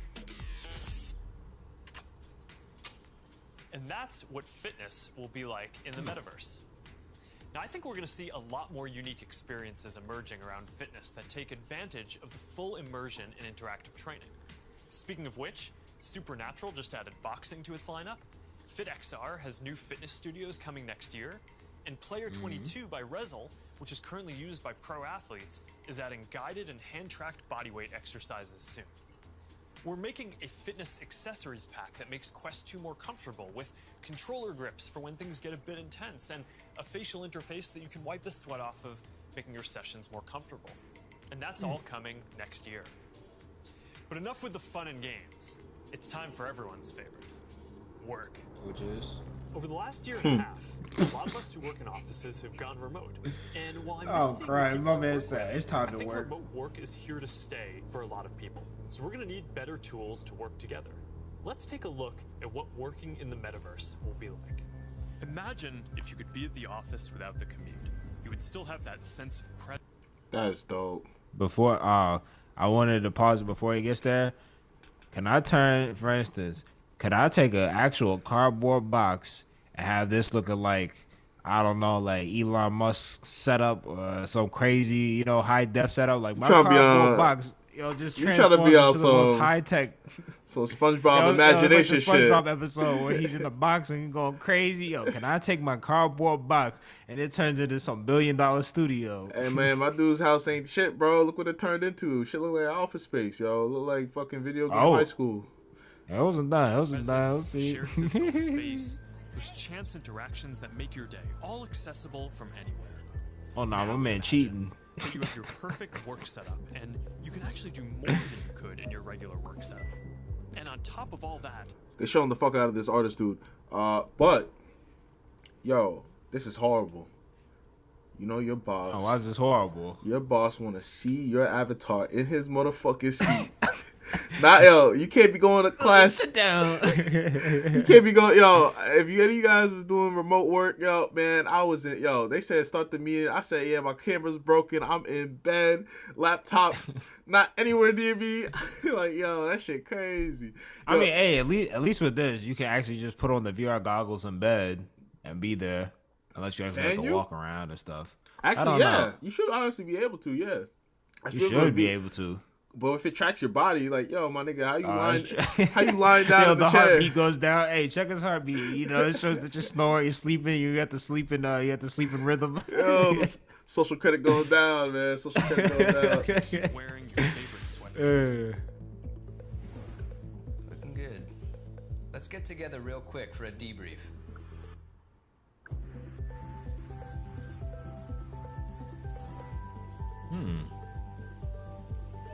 I'm free now. Let's jump in. Bro, you ain't gonna know who is a fucking psychopath and who's working on the next big thing, bro. You just fucking through the air and shit. The other thing too is just like, what did you need reliable Wi-Fi to be doing all this? Like, if you have the Fugazi Wi-Fi, isn't your avatar just gonna get pulled out, or you gonna start glitching, or what's gonna happen? That's why they got the 5G towers. You know, not only are they gonna scramble our brains and our organs, but they're also gonna make it so we can VR anywhere, baby. Yes, sir. Man. Yes, sir. Okay. Hi. Hey. So what do we think? See, this is the thing, right?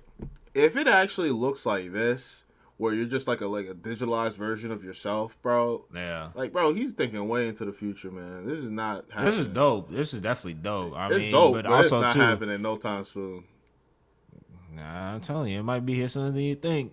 They gotta get also, too, though, what I want to know is, do you actually have to look like this in real life, or if you have like crust in your eyes, go show the crust in your eye. Oh and shit! If your eyes, or if your lips are swollen or something.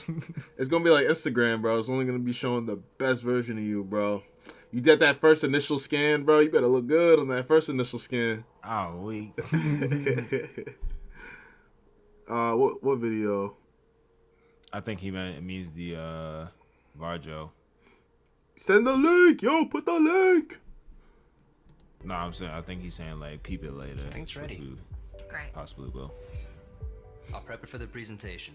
All right. Good luck. Imagine a space where you can tune out distractions and focus on the task at hand. I'm weak. Timothy Sykes' gimmick is gone. You can present it as if you're right there with the team. Wait, where's Mark? I think he's in the middle of something. You can already see some of these elements in Horizon Workrooms, which we launched a couple of months ago. Later this year, we plan to introduce room customization, so you could put your own logos and posters in your workrooms. Shit, sponsored by Zoom. We're also introducing a new office space in Horizon Home, for when you want your perfect workspace to do some focused work or just cross a few things off your to-do list. We're also announcing I want to know how this will work. How will this work? And as a new developer frameworks, they're easier to build. So you can drop in and check on a work project while you're in VR using services like Oh, Dropbox Canva, and you Slack, know, or go stay edit in connected that. with Facebook and Instagram. This starts bringing more of your 2D internet services into the metaverse.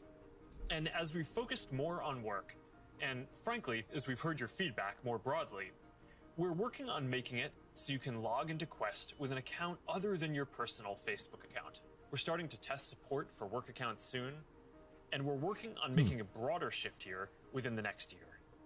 I know this is a big deal for a lot of people. Not everyone wants their social media profile linked to all these other experiences, and I get that, especially as the metaverse expands. And I'll share more about that later. But I'm genuinely optimistic about work in the metaverse. We know from the last couple of years that a lot of people can effectively work from anywhere. But hybrid is going to be a lot more complex when some people are together and others are still remote. So giving everyone the tools to be present, no matter where they are, whether it's a hologram sitting next to you in a physical meeting or in a discussion taking place in the metaverse, that's going to be a game changer. I think this could be very positive for our society and economy. Giving people access to jobs in more places, no matter where they live, will be a big deal for spreading opportunity to more people. Dropping our daily commutes will mean less time stuck in traffic and more time doing things that matter. And it'll be good for the environment. Actually, if you travel for work and working in the metaverse means that you just take one less flight each year, that's probably better than almost anything else that you can do for the environment. I think working in the metaverse is going to feel like a huge step forward. And these dynamic... I'm still curious as to, because he keeps talking about work, and what I want to know is, right, when we're talking about work, I have two questions. The first question is, if I do need my laptop or to have all this downloaded on my laptop and then turn on the VR goggles so I can work in my virtual reality, do I actually have to have my laptop turned on, or am I just going to be typing away in the VR and it's chilling? And if I don't need a laptop, can I just have, I don't even have to go out and buy any more laptops. I just got to put on the VR headset and I can just start getting to work? The way this is looking, well, I'm pretty sure with Horizons right now, you need a computer. But the way this is looking, it's like you just put on the glasses and then everything after that is virtual. I mean, dudes are just out here pinching shit. They don't have anything attached to their hands. I don't know how to. Yeah, but it looked like he was at the desktop, and I'm thinking like, do I actually have to be typing on my computer? That's what I'm saying. Like, I think a virtual computer. If you can get a virtual piano, you can get a virtual computer. I mean, a virtual don't keyboard. Need a computer then. I think it's just gonna be the glasses. That'd be dope if I don't need to buy a computer no more and I can just edit and oh lord. I don't know what the hell kind of fucking this shit gonna be a whole headset, bro. Like this shit gonna go around your head like a helmet. Ain't no way. Man, ain't no way they can fit that. 10 years they gonna put you in the chamber. The chambers are gonna close over you. That's what it's gonna be. It's like gonna be like the Avatar. You have to like actually take your mind to the next place. All right, you're gonna have to fucking get in a pod, man. That shit wild. Like the ability to teleport places with people and interact around shared projects in virtual space. They're going to be valuable in a lot of other categories of experiences too.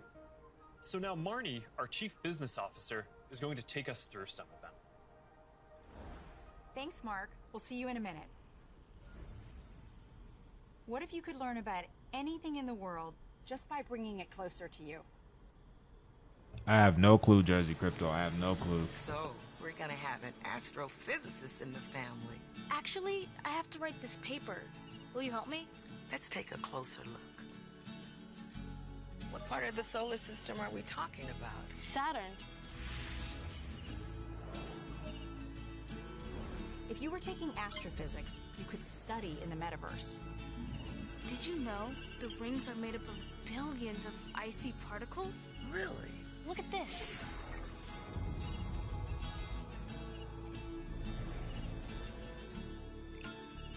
You ready to do that paper now, right? Yeah.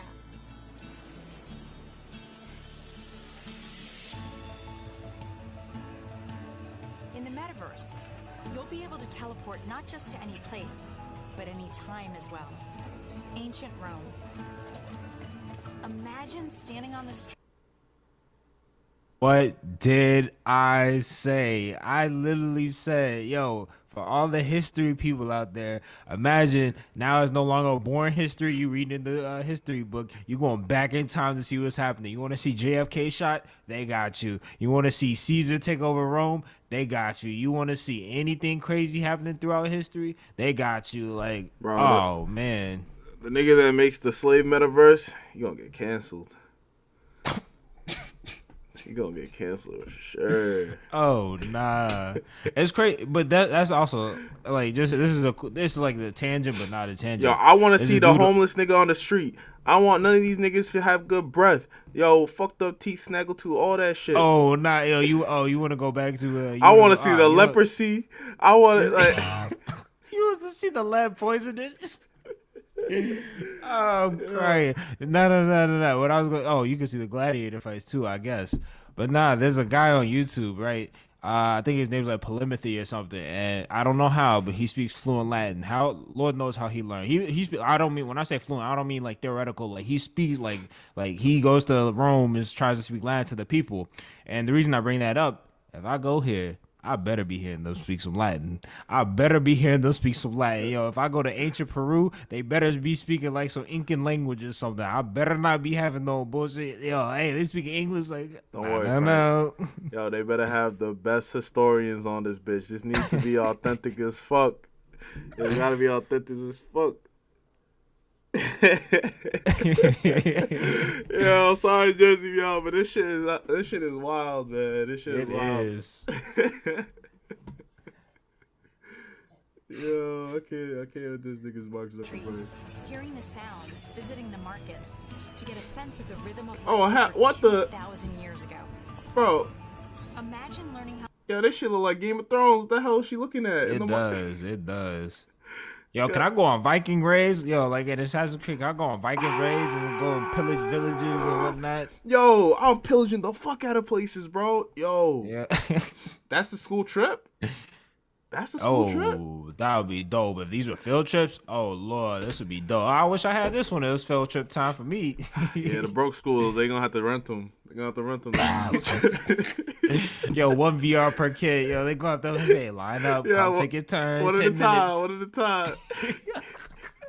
Yeah, you can't. You don't get to go to roll, bro. You gotta go to you gotta go to. Actually, I don't. Let me not. You gotta go.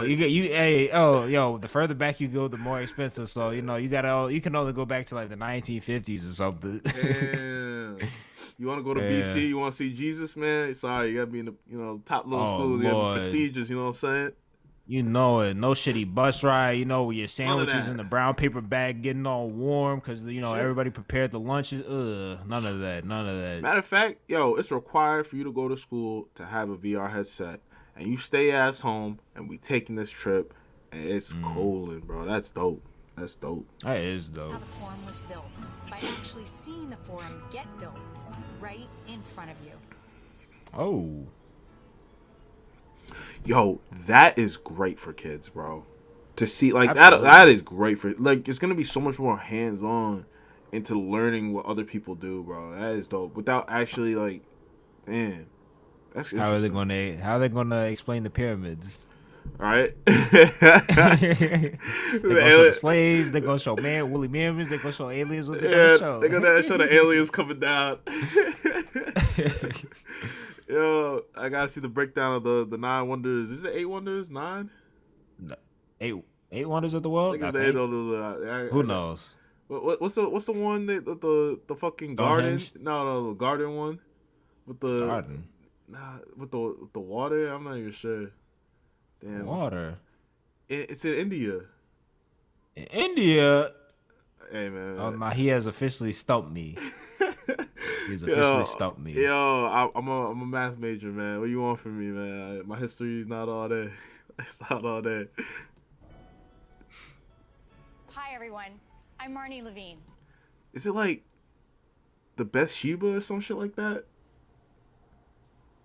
Oh, you still going on? He wants me to look it up. No, I'm gonna look it up. 8. Oh, just type 8 wonders of the world. I'm already on it. The Hanging Gardens of Babylon. That's what I was talking about. Yeah, but I knew you were talking. First off, I knew you were talking about Babylon, but I was going to say that. And then on top of that, the Hanging Gardens of the Babylon aren't even there anymore. That's just like from back in the day. I think those are like the ancient, like the actual ancient ones, because the Lighthouse of Alexandria also does not exist anymore. So let me look at it. I don't even remember what it looks like. Hanging Gardens of Babylon. Hanging Garden, bro. That shit was crazy, yo. Oh man, that shit was crazy, bro. They had everything going on back then. They don't know how to have mercy. They don't know how to make this. Why is it so crazy? The Hanging Gardens of Babylon, bro. There was like I don't even know, yo. Like ancient miracle the way they had. Imagine, because they shouldn't be able to build this back then, bro. People back then couldn't. They was sleeping on rocks. They was eating bugs. I don't know what they was doing. And look how they living. They couldn't believe it. Hey man, they found that gold, man. Damn, son, ain't no way. Bro, look at how they living, bro. This look better than some cities right? Now. They ain't had no fountain. Get the fuck out of here. They had no fountains. Get the fuck out of here, son. What else you got for me? In the metaverse, learning won't feel anything like the way I'm a history buff, baby. With a headset or glasses, you'll be able to pull up schematics for your studying. The schematics. Or maybe even the service manual for a vehicle you're learning to repair. Oh. Let's say you're a med student or a doctor. With apps like Oso VR. Oh, bro, I was saying this. This is a ripoff. Yo, we have this now. It's called Labster. It literally looks like this, except we just do it without the VR headset. That's not the point, Frank. The point is that I was telling you about the cooking, and now they go all the way into surgery, bro. I knew they were gonna bring up medicine because that's the most practical way. You could literally just do it. I ain't gonna hold you, Frank. I ain't want no doctor that only did virtual surgery, bro. I ain't gonna hold you, bro. You need to he's not lying. Yo, he get in real life. His hands real shaky. He real uncertain. Yo, like I'm telling you, man, Alyssa looks like the pixelated version of you, and not this like cartoony ass Roblox Minecraft looking version. I ain't trying to hear that, man. New techniques in surgery firsthand, practicing until you get it right. Or if you're studying You Earth keep science, killing the patient until it's time to get it swim through right. the Great Barrier Reef. Get up close to Earth's mightiest insects Eee, with your instructor, ugly as David hell. Attenborough, whose VR documentary is playing now in Oculus TV. Oh, That guy's that a is freak. dope. You know David that guy's a Attenborough? freak. You know he's a freak for the bugs, bro. Did you see the way he was looking at them ants? Oh, hell no, bro. He's serious about his bugs, bro. He Jersey said, crypto, I'm saying, look, because we have this now because like our last semester we did it online and it was called Labster. It literally looks like that, like the worst, like it's generic tools, generic everything. I was like, they just copy paste the Labster. This is a world of intrigue, a world of wonder, a secret. why do all the nature documentaries sound like this? Hey, I like this though. I can actually go into nature and not have to worry about the mosquitoes, the snakes, the lions, the tigers, the bears. Oh my, none of that. I feel you. World hidden to the human eye. Explore the extraordinary world of Micro Monsters 3D with me, David Attenborough. This is just one of the ways we're going to learn in the future.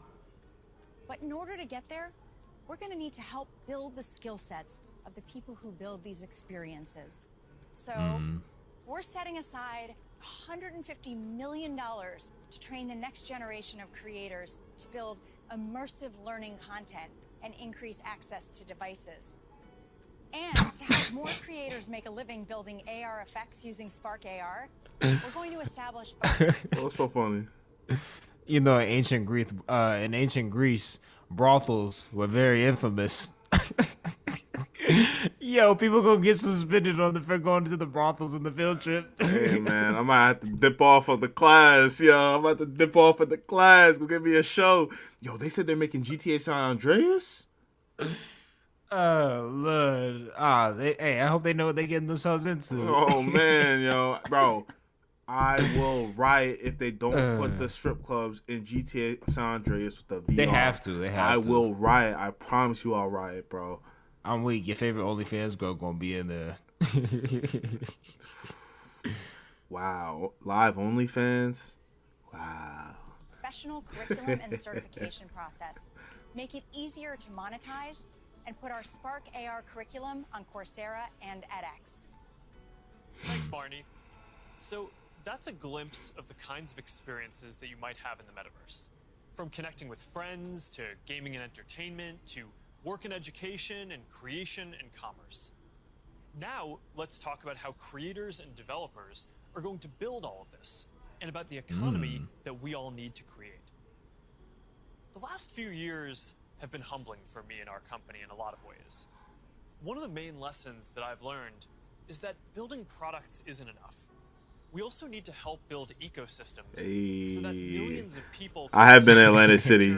can be rewarded for their work. I have not. A little different out there. As consumers, but as creators and developers.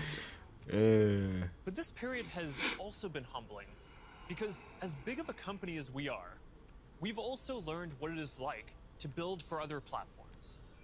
And living under their rules has profoundly shaped my views. On you, Jersey? First of all, I've come to believe that the lack of choice and high fees are stifling innovation, stopping people from building new things, and holding back the entire... You gotta catch them cheeks, man. We've tried to take a different approach. We want to serve as many people as possible. Catch it with your face. Which means working to make our services cost less, not more. Our mobile apps are free. Our ads business model is an auction which guarantees every business the most competitive price possible. We offer our creator and commerce tools either at cost or with modest fees to enable as much creation and commerce as possible. And it's worked. Billions of people love our products. We have hundreds of millions of businesses on our platform, and we have a rapidly growing ecosystem and a thriving business. That's the approach that we want to take to help build the metaverse too. We plan to continue to either subsidize our devices or sell them at cost to make them available to more people. We'll continue supporting sideloading and linking to PCs so consumers and developers have choice, rather than forcing them to use the Quest store to find apps or reach customers.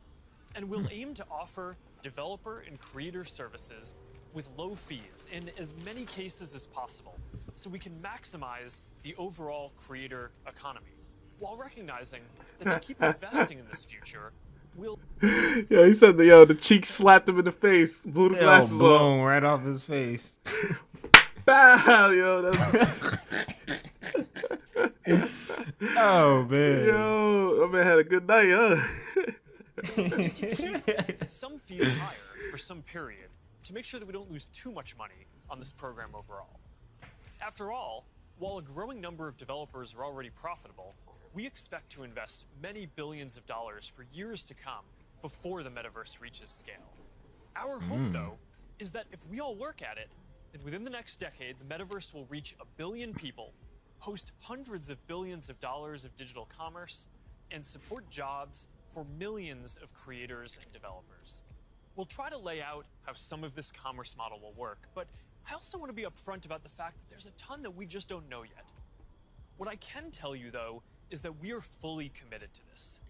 It is the next chapter of our work, and we believe for the internet overall. Yo, is this gonna be like Psychopaths, bro? Records show that we will do everything we Social believe credit is score, sustainable to Not grow even the social community, credit score, bro. Are they gonna have to like not even Psychopaths, but like even like the Minority Report? Like, are you gonna have to book people before they commit crimes based off of their behavior in virtual reality or the behavior in the As world? you said, our approach is to serve as many people, creators, and businesses as we can by keeping fees as low as possible and offering choice. As a company, we have been investing in commerce and creators for many years. But let me take a moment and explain how this will all come to life in the metaverse.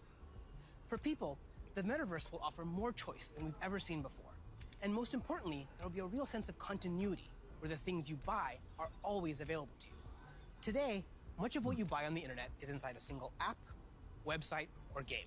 You might buy a custom skin for your gaming avatar, but you can't take it with you when you move to a new space.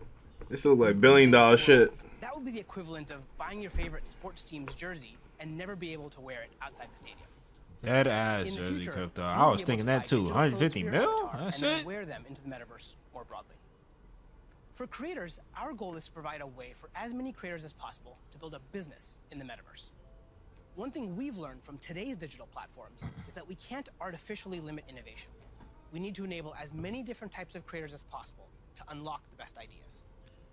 There will be many different kinds of creators in the metaverse. That's a Creators fact, who make yo. digital Crypto objects, developers right creators who now. offer services and experiences, and those who build entire worlds like game creators do today. We also want creators to have the biggest possible audiences. If a creator designs a signature effect to surround avatars, their fans should be able to buy it and then This is what we were talking about earlier in the Facebook video, right? So me and Frank went through Spark AR, and we're looking at some of the effects that people are creating right now. Holy, is there a bunch of copyright issues. But beyond that,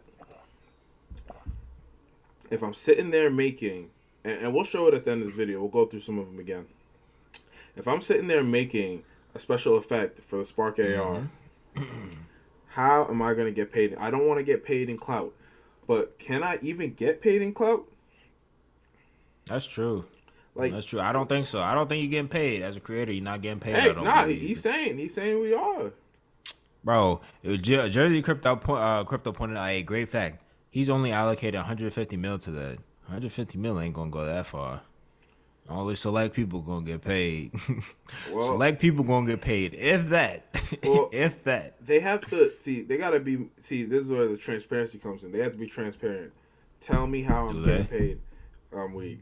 Yo, so it's like, like when I see it, I thought of TikTok, right, where everyone like you'll use the green screen or you use someone's song or you stitch whatever, right? So it's like anytime someone uses the effect I created, I should see some sense. I should see some return on that. Like that's a fact. So if that's not happening, I don't know. Like are they gonna buy my effect that I made from me or like I don't even understand. Like these shits are trends. But at the end of the day, like exactly, like once I create, just like NFT. Once I create this NFT and every time it gets used or traded, I should see a percentage. Like you can have your percent, right? Mm-hmm.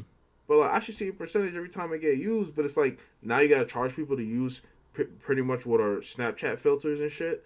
Like, are people gonna buy that? Decentralized and monetized.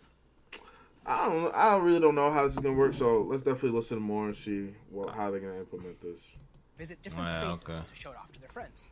Frankly, if a creator builds any experience, all of their fans should be able to enjoy it. Businesses will be creators too, building out digital spaces or even digital worlds. They'll sell both physical and digital goods, as well as experiences and services. And they'll be able to use ads to ensure the right customers find what they've created. Speaking of buying things, we're also exploring new types of ownership models and entitlements to ensure people feel confident that they actually own something. This will make it easier for people to sell limited edition digital objects like NFTs, display them in their digital spaces, and even resell them to the next person securely. In short, the metaverse will remove many of the physical constraints we see on commerce today and make entirely new businesses possible. While this is very exciting, the metaverse is all about co-creating. We're building this together with creators, developers, and entrepreneurs. So today, I've asked Jackie Aina to join me to start a conversation about what might be possible. Jackie is a beauty creator who launched her own lifestyle brand on Instagram called Forever Mood, where she sells candles with scents like cuffing season and partners with major brands on makeup trends. I'm weak. So let's meet Jackie in her space. Here we are in this digital space, totally inspired by you and all the things. Will do, Jersey Crypto, will do. Jackie, I've been such a big fan of yours for such a long time. Tell me a bit about how you got started in social media. So, rewind back to 2009. As it pertains to like beauty, I would go to like a makeup counter or go makeup shopping, and I always felt rejected, always felt othered. So I got so frustrated that eventually I was like, you know what? Not only am I gonna like not listen to them, but I'm gonna show other people how I'm making it work with my skin tone too. How did you go from creating content, creating videos, to a product? You just, have a brand called Forever Mood. It's huge on Instagram shopping. So Forever Mood was not only a bit of a love letter to me and my relationship with my mom. That's how we bond, was through fragrance ever since childhood. But it's been doing amazing, and we're actually getting a lot of support. Yeah, I'm just thinking that like until this Forever Mood girl showed up, everyone else felt like a robot, bro. Everyone else felt like a robot, but that's just a quick aside. Jackie, this space is pretty magical, and I know it kind of reflects the stuff you love. Like, tell me a bit about what you love and why this represents you. Okay, so first thing, color is everything. I love pastels. You can see it in the brand. You can see it like a lot of times in the metaverse. Yeah, I was about to say, this man looks like he's just a tiger ready to pounce. Yo, Jersey Crypto, you a wild boy. You a wild boy. You a wild boy. You a wild boy, son. Yo, palm sweaty. Yo, look at him. He's like, yo, I'm rich, right? Brainstorming, this would be a great way to like gather us all together. Oh, the legs is out. Literally kind of create atmospheres and environments and moods to just kind of enhance creativity. And then if I can invite people, it would be like inviting them in my home. You know what I mean? It'd be like bringing them into a piece of me. So I would want them to feel some of the things that I feel when I step into my house. A piece or of me? when I light my candles. Interacting with people in comments and having a conversation is a way to kind of get your fan excited about interacting with you, but also you feel like you get a connection to your community. Too. Yeah. And so this idea of reaching kind of into the comment section and pulling a fan in and having a conversation is pretty powerful. And it humanizes that person on the other end, of that comment. I think there's a really interesting opportunity to think about how we build community and how we engage with our fans in a really deep way as opposed to just through a comment box. Imagine for your biggest fans, you could have an exclusive launch party where anyone could visit no matter where they were in the world. I love that because when we first launched the brand, everything was shut down because obviously quarantine, couldn't go anywhere. And I had this idea of doing like pop-ups for Forever Mood where we would have powered by each state. And now, anyone, anywhere in the world, could come and feel what you just described. Oh, have man. that feeling, have that sense, really get into that mood. Also, you have your greatest fans, the people that care a lot about you, the ability to reach new customers, use advertising to keep growing your business.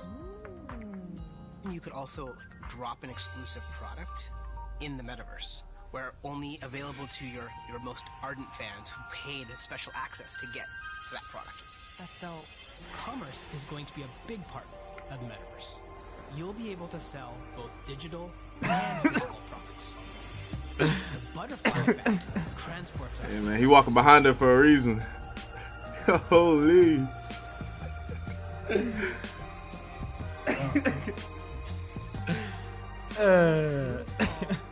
It's Jackie as we walk through this amazing world. Yo, What nah! does metaverse mean to you?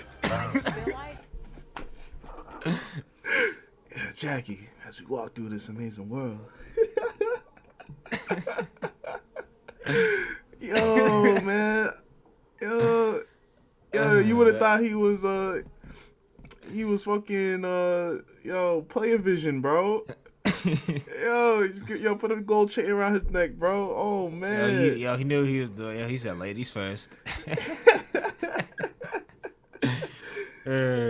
Oh man, son. My man Sanjay. This is like endless possibilities with my imagination. I can't even begin to imagine how Butterfly meaningful the effect. metaverse will be, thanks to creators like you.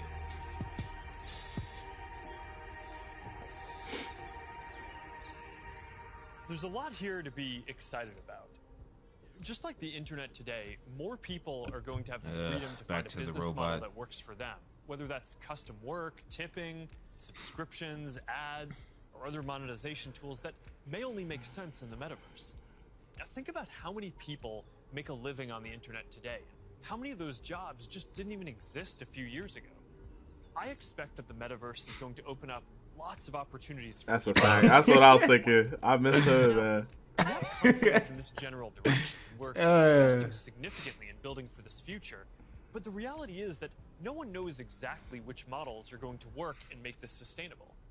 So we're going to approach this with humility and openness, and we're going to work with anyone whose efforts will help bring the metaverse to life. Yo, hire me. So now Boz is going to join us to talk about what people are already building for the metaverse and what kinds of tools we can create to help out.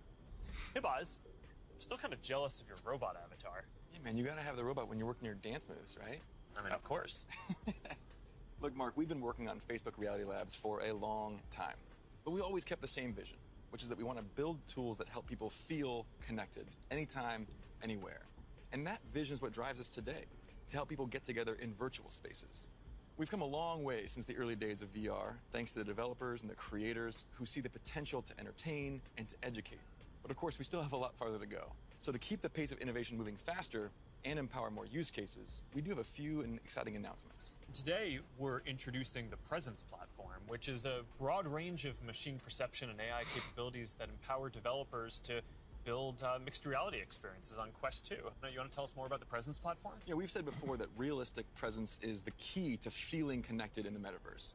And the Presence platform's capabilities are what's going to deliver on that promise. Things like environmental understanding, content placement and persistence, voice interaction, standardized hand interactions. In fact, let's start with hands. I mean, the human hand is an engineering marvel, and bringing hands into VR was no easy feat.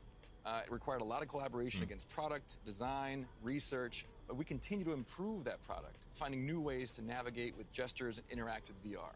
So today, we're introducing the Interaction SDK, a library of modular components that will make it easy to add hand interactions to your apps.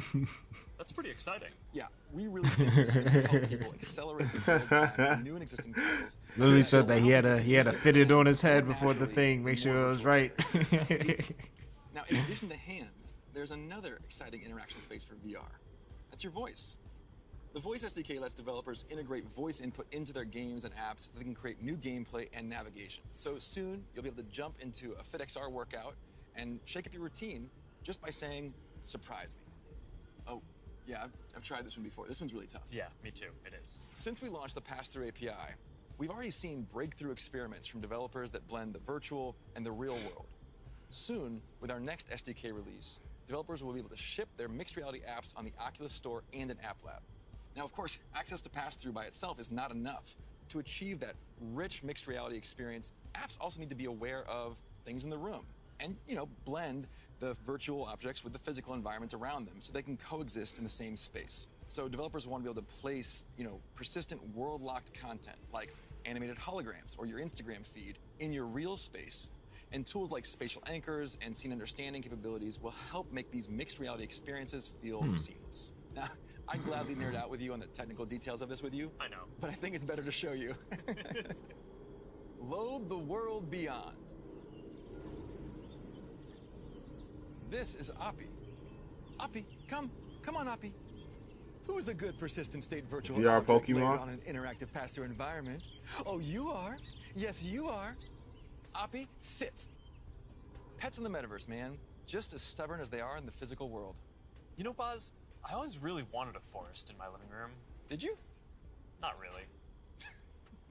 Oof. I'm looking forward to how developers are going to be able to build a new generation of mixed reality experiences on Quest 2. The robot tried to make a funny. Gives us a glimpse of the kind of worlds that people are going to be able to build. I mean, I guess that was his way of saying, yeah, that's a no-go on that With project, Spark, big we boy. really focus on those use cases that allow people to both stay engaged with the world around them, but also stay connected to the people that they're not around. And creators are really leading the way here. And we're doing everything we can to support them with our know-how, with our resources, and of course, with tools. And for more on that, I'd like to say hi to Sue, the product director at Facebook Reality Labs and the head of Spark AR. Thanks, guys. Spark AR is focused on building AR experiences that empower people to be more connected and at the same time, more present with the world around them. And creators are helping us build these experiences of today. Yeah, I'm gonna tell you, Frank. These niggas all took the same fucking public speaking course, bro. They be using their hands and talking the same exact way, bro. They do. It must be like the Facebook high-level exec course or something, because the way they walking around and moving. The only man who didn't was the Indian dude, but he had no. Everything he learned went out the window. Yeah. He was doing it until that's why I immediately saw he was not ready for Shorty to come through like that, because he was not. Bro, he was doing the exact same thing with the hand movements, and then Shorty came through, bro. I'm telling you, bro. He turned it to hood vision, bro. He turned it to hood vision for sure. Like, that was crazy. Abilities of tomorrow. Fundamentally, we're democratizing AR creation and enabling a global community with the tools and knowledge necessary to develop the AR content and experiences that people love to use. She did. Programs like AR Curriculum enrolled over 22,000 creators in less than a year, and we're adding additional programming to support more advanced creators. And the depth and breadth of content would not be possible without these creators. In 1 week alone, you'll see effects that bring moments like landing on Mars or the launch of a new album to life, all by tapping into everyone's imaginations. We're also powering experiences across Facebook, so imagine playing that AR Battleship game from your phone with a friend in the metaverse or on an augmented call. How cool, right? Right now, we have over 600,000 creators in our community with diverse needs and motivations for using AR to engage with their fans and audiences. We know people, more than 700 million monthly across the Facebook family of apps, are already using AR a ton. We see over 80 billion effects applied per month, and we want to make it even easier for anyone to find their spark.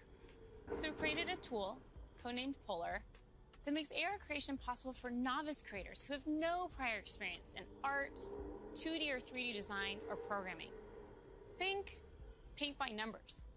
So creators whose first love might be photography, video, or dance. Oh nah, can enhance their AR content might not be for her their own thing. special projects. And that's an important piece of this vision and this community. It's open to anyone and everyone who's curious. Stick to your day job, And the shorty. metaverse is well positioned to be a strong digital economy for creators from all walks of life. This is primitive to a functioning metaverse. And we want to make sure creators are ready to share their creativity and capitalize on this emerging opportunity from day one. Thanks, Sue. So that's some of the software platform that needs to get built to deliver the metaverse. But there are other important considerations here too. Hey, Nick. Hey, Mark. Hope I'm not interrupting. You got a sec? Have you got Oppie with you? I think Oppie's still in the virtual forest, but I always have time for you. What's going on?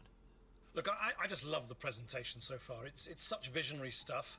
But as you mentioned early on, with all big technological advances, there are inevitably going to be all sorts of challenges and uncertainties. And I know you've talked about this a bit already, but people want to know how we're going to do all this in a responsible way, and especially that we play our part in helping to keep people safe and protect their privacy online. Yeah, that's right. This is incredibly important. The way I look at it is that in the past, the speed that new technologies emerged sometimes left policymakers and regulators playing catch-up. So on the one hand, companies get accused of charging ahead too quickly, and on the other, tech people feel that progress can't afford to wait for the slower pace of regulation. And I really think that it doesn't have to be the case this time round, because we have years until the metaverse we envision is fully realized. So this is the start of the journey, not the end.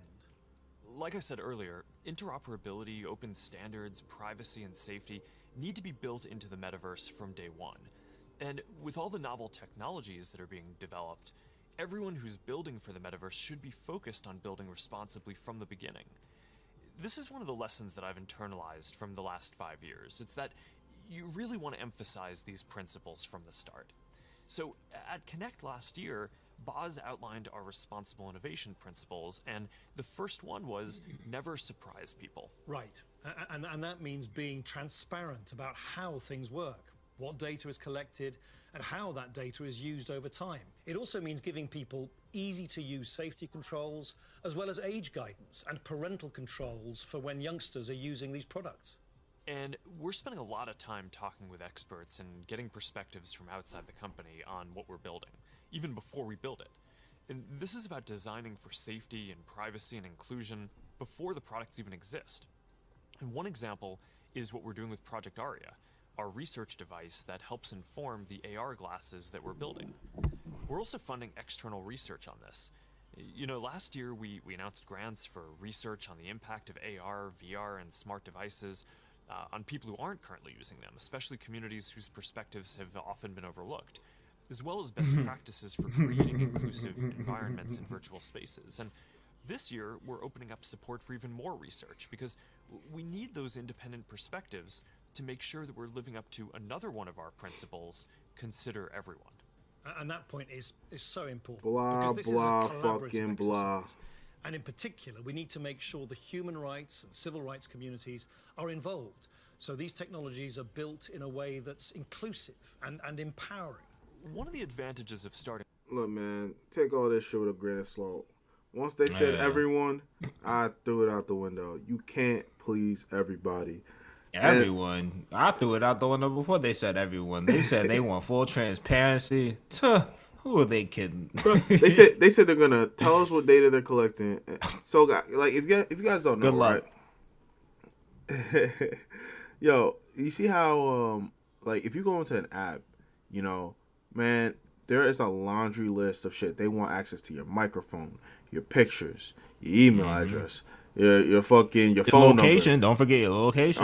Your location, your contacts. And it's just like, yo, a lot of time you can't tell them no even to use the app. You know what I mean? I download a phone game or something like that, or an app I want to use. They trying to access all this shit, and I'm trying to look into it like, well, can you at least only, like, yo, like, I don't want you to give you access to my whole library of pictures. Like, what? One thing, yeah, I mean, for me, for my editing purposes, I thought that was so crazy. Like, for some of the apps that I have, like, when I try and log in, they tell me, hey, they need my location. And on one hand, being a business owner, I can understand, because you want to understand, like, where your demographic is from so you could cater to them. But on the other hand, bro, I'm editing thumbnails. Why the hell you need my And it's like, you need my exact location to understand what my thumbnail, like, bro, like, yo, yeah, you know, some stuff I don't understand. Even Google Maps, like, if I don't allow them to eat my data to make their system better, all right, then they don't let me use their platform to the fullest extent. So I can't save, like, a home location. I can't have, like, my locations don't save. And nowadays, anytime I want to use Google Maps, I have to put in my own address where I stay at home every single time. Because it used to save, but then I realized, Oh, you guys are just always like constantly tracking my shit. Like, yep, that shit's disgusting, bro. I don't. It like, is. And then you limit my utilization of the app.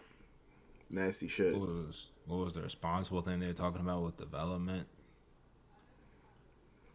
It was all a lot of baba. I mean, they wanna with the development, they're trying to add the privacy and security stuff from day one. We'll see. And with the kids too, and the parental guidance, kids don't want no parental guidance, bro. They're gonna find a way. They will. If you see the shit that's on TikTok, bro, they out here slapping teachers. They out here slapping teachers and stealing shit. Like, holy, man, holy. Right now is that we can collaborate with people at the very early stages of development, like what we're doing through the new fund that you announced a few weeks ago. Yeah, the XR Programs and Research Fund. It's a 2-year, $50 million investment in programs and external research with organizations all over the world, like Howard University, Women in Immersive Tech, Africa No Filter, and universities in Seoul, Hong Kong, and Singapore. And this is damn. They just listed off every minority group. Holy shit. They did. They didn't list any important ones, but they did. Yeah. They hit a couple. I need to hear like some Gremlin State. I need to hear some crazy stuff, yo. Hey, Dr. Umar need to be in this room. They gonna really get into that bag. Yo, I mean, I was about to say, bro, until like the last few dudes, bro, I was like, yo, my man Mark Zuckerberg is on some Dame Dash timing, bro. He don't want no niggas around him. Only hire women. That's a fact, yo. That's his energy. Yo, he said, yo, niggas is jealous. I don't want none of them dudes around me. Because as we've said, the metaverse isn't something we're building so much as it's something we're building for. Across the industry, we need to bring that same imagination and commitment to building for interoperability, openness, safety, and privacy, as we do for all the other product aspects of the metaverse. They sure did. Fundamental building blocks, just like the other software and experiences that we've been talking about. Couldn't just be a regular white guy from America. Oh, no. So, one thing that we haven't talked about much yet is the future of hardware that will help bring the metaverse to life. We're working on multiple new products to advance the state of the art, unlock richer social interactions, and make it a lot easier to be productive. That must be Angela, our head of VR devices. Angela. Hey, Angela. Hey, Mark. Is that what I think it is? I sure hope it is. All right, Back on his in. date. I don't know if it's funny, but you do know Mark Zuckerberg's wife is Asian, so it's funny that almost every woman besides the lady with the scented candles has been Asian. There was a white woman. Even further. We've codenamed it Yeah, there was. Forgot about her real this quick. Isn't the next Quest. It's going to be compatible with Quest, but Cambria will be a completely new, advanced, and high-end product, and it'll be at the higher end of the price spectrum too. Our plan here is to keep building out this product line to release our most advanced technology before we can hit the price points that we target with Quest. All right, so let's talk about some of the new advances here. Yeah, sure. There's a ton of new tech going into Cambria. For example, your avatar will be able to make natural eye contact and reflect your facial expressions in real time. This way, people you're interacting with will have a real sense of how you're actually feeling. It does mean building more sensors into a form factor that's comfortable to wear for a while. And because we want VR to be for everyone, we also have to make sure avatars represent a diverse set of human facial features and skin tones, as well as paying attention to things like glasses and beards that might get in the way of some of the sensors. So that's going to be a big step forward for social presence, and I'm really glad that we're focused on making it My man had the ropes on his head. I'm tired. Unlocking more mixed reality experiences. I mean, imagine working at your virtual desk with multiple screens while seeing your real desk so clearly that you can pick up a pen and write notes without taking your headset off. Or, you're doing a workout with a virtual instructor in your living room. It's going to be so cool. We're already seeing the potentials of these kinds of experiences today as people are building for our pass-through API. But with Cambria, we'll be taking this to the next level with high-resolution, colored, mixed reality pass-through. We essentially combine an array of sensors with reconstruction algorithms to represent your physical world in the headset with a sense of depth and perspective. Now, we're still a ways away from exactly matching what our eyes see in the physical world, but we're pretty encouraged by how far we've been able to advance the pass-through experience so far. Definitely, but we also need to push the visuals to the next level. So let's talk about the progress that we're making on optics. Yeah, we're pushing the limits of display technology and form factor with something called pancake optics. They essentially work by folding light several times over to achieve a slimmer profile than current lenses. Now, with several optical layers, we'll need to precisely control every aspect of design and fabrication to achieve that high-quality, artifact-free display and really just deliver the best optics ever in whatever headsets. That's pretty awesome. But let's make sure that we leave some of the good stuff for next year's release, too. All right, now, I'm excited to keep building out this new product line over future generations. There's that transparency. Our most advanced technology into people's hands even before we can get it into our Quest product line. That's our goal. We're starting to work with developers to build experiences for Cambria as we speak, and we're looking forward to sharing so much more with y'all next year. Sounds good. Now, wow, beyond that was so virtual forced. reality, we're also focused y'all. on the hardware and That was such a augmented force. reality possible.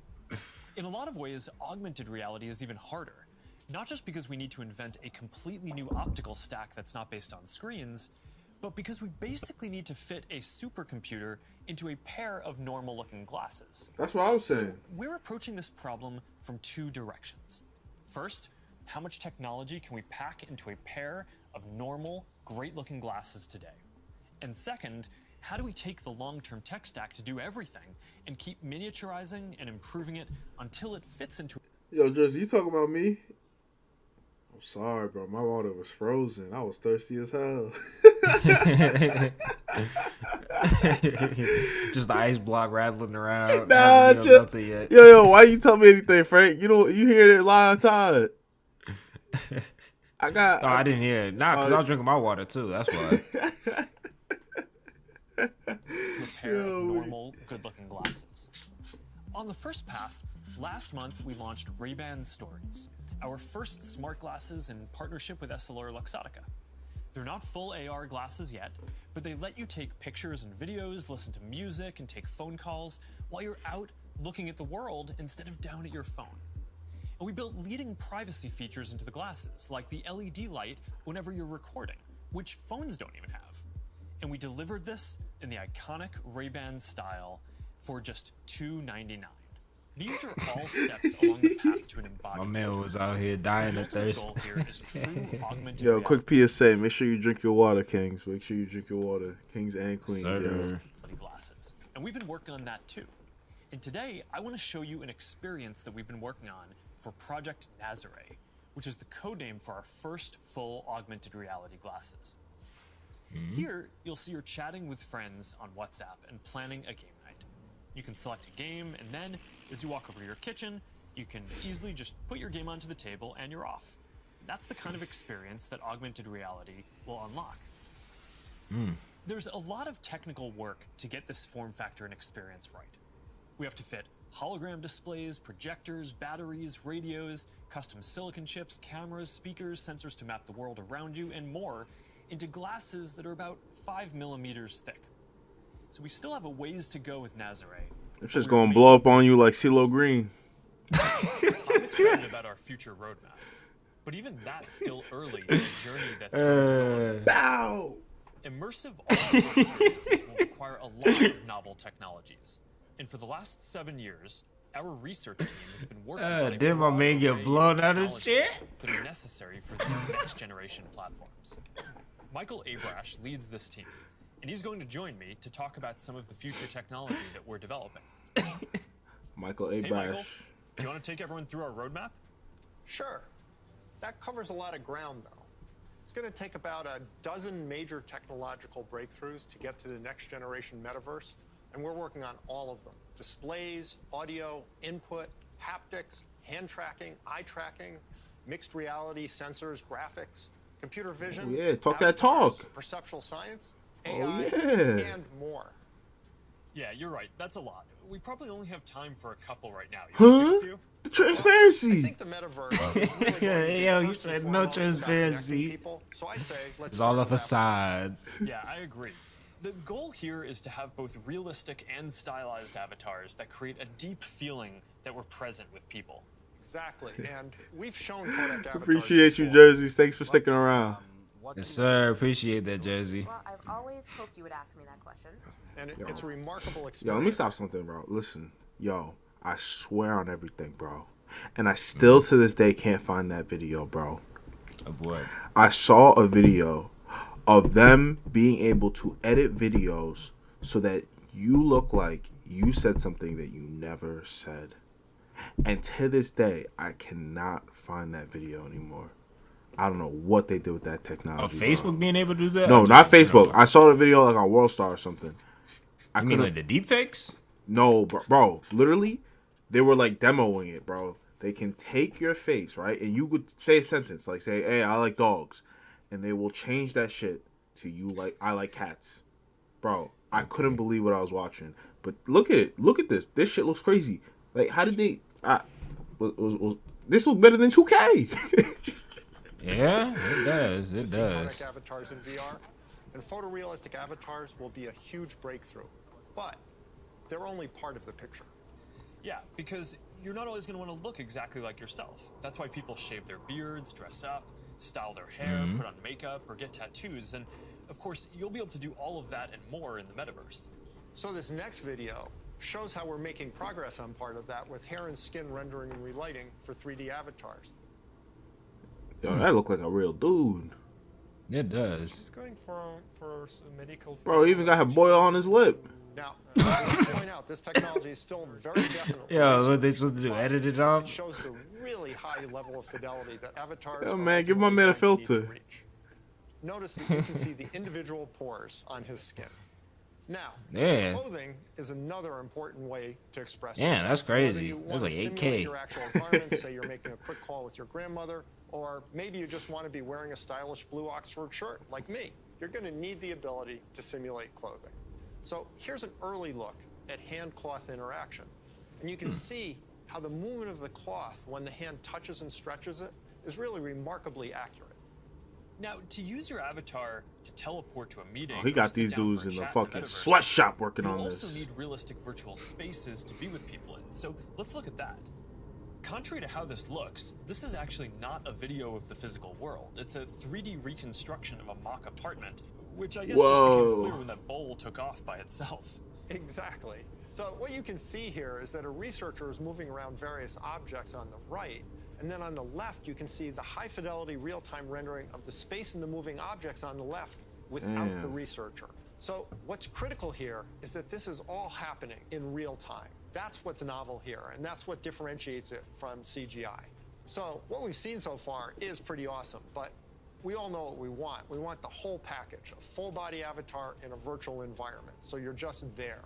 Last year, we showed our very first full body codec avatar at Connect. Here to tell you more about our progress since then is Yasser Sheikh. Hi there. My name is Yasser, and I direct the Facebook Reality Research Lab in Pittsburgh. Oh, you know my man is coding. What you're seeing is actually a rendering of my pre-recorded codec avatar. Over the past couple of years, we've made. I'm just trying to sit here and think, yo. Wait, when they're hold- doing all this. Wait, hold on. Wait, so that wasn't him? That was not him? That was him. No, hold on. Since then is Yasser Sheikh. Hi there. My name is Yasser, and I think that's not him. No.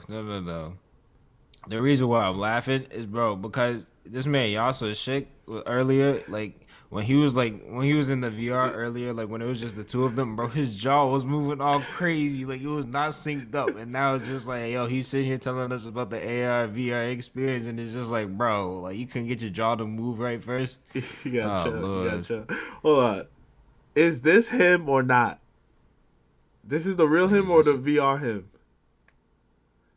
Listen what he says. Listen to what he says. Remember this look right here. I direct the Facebook Reality Research Lab in Pittsburgh. Well, that's not completely true.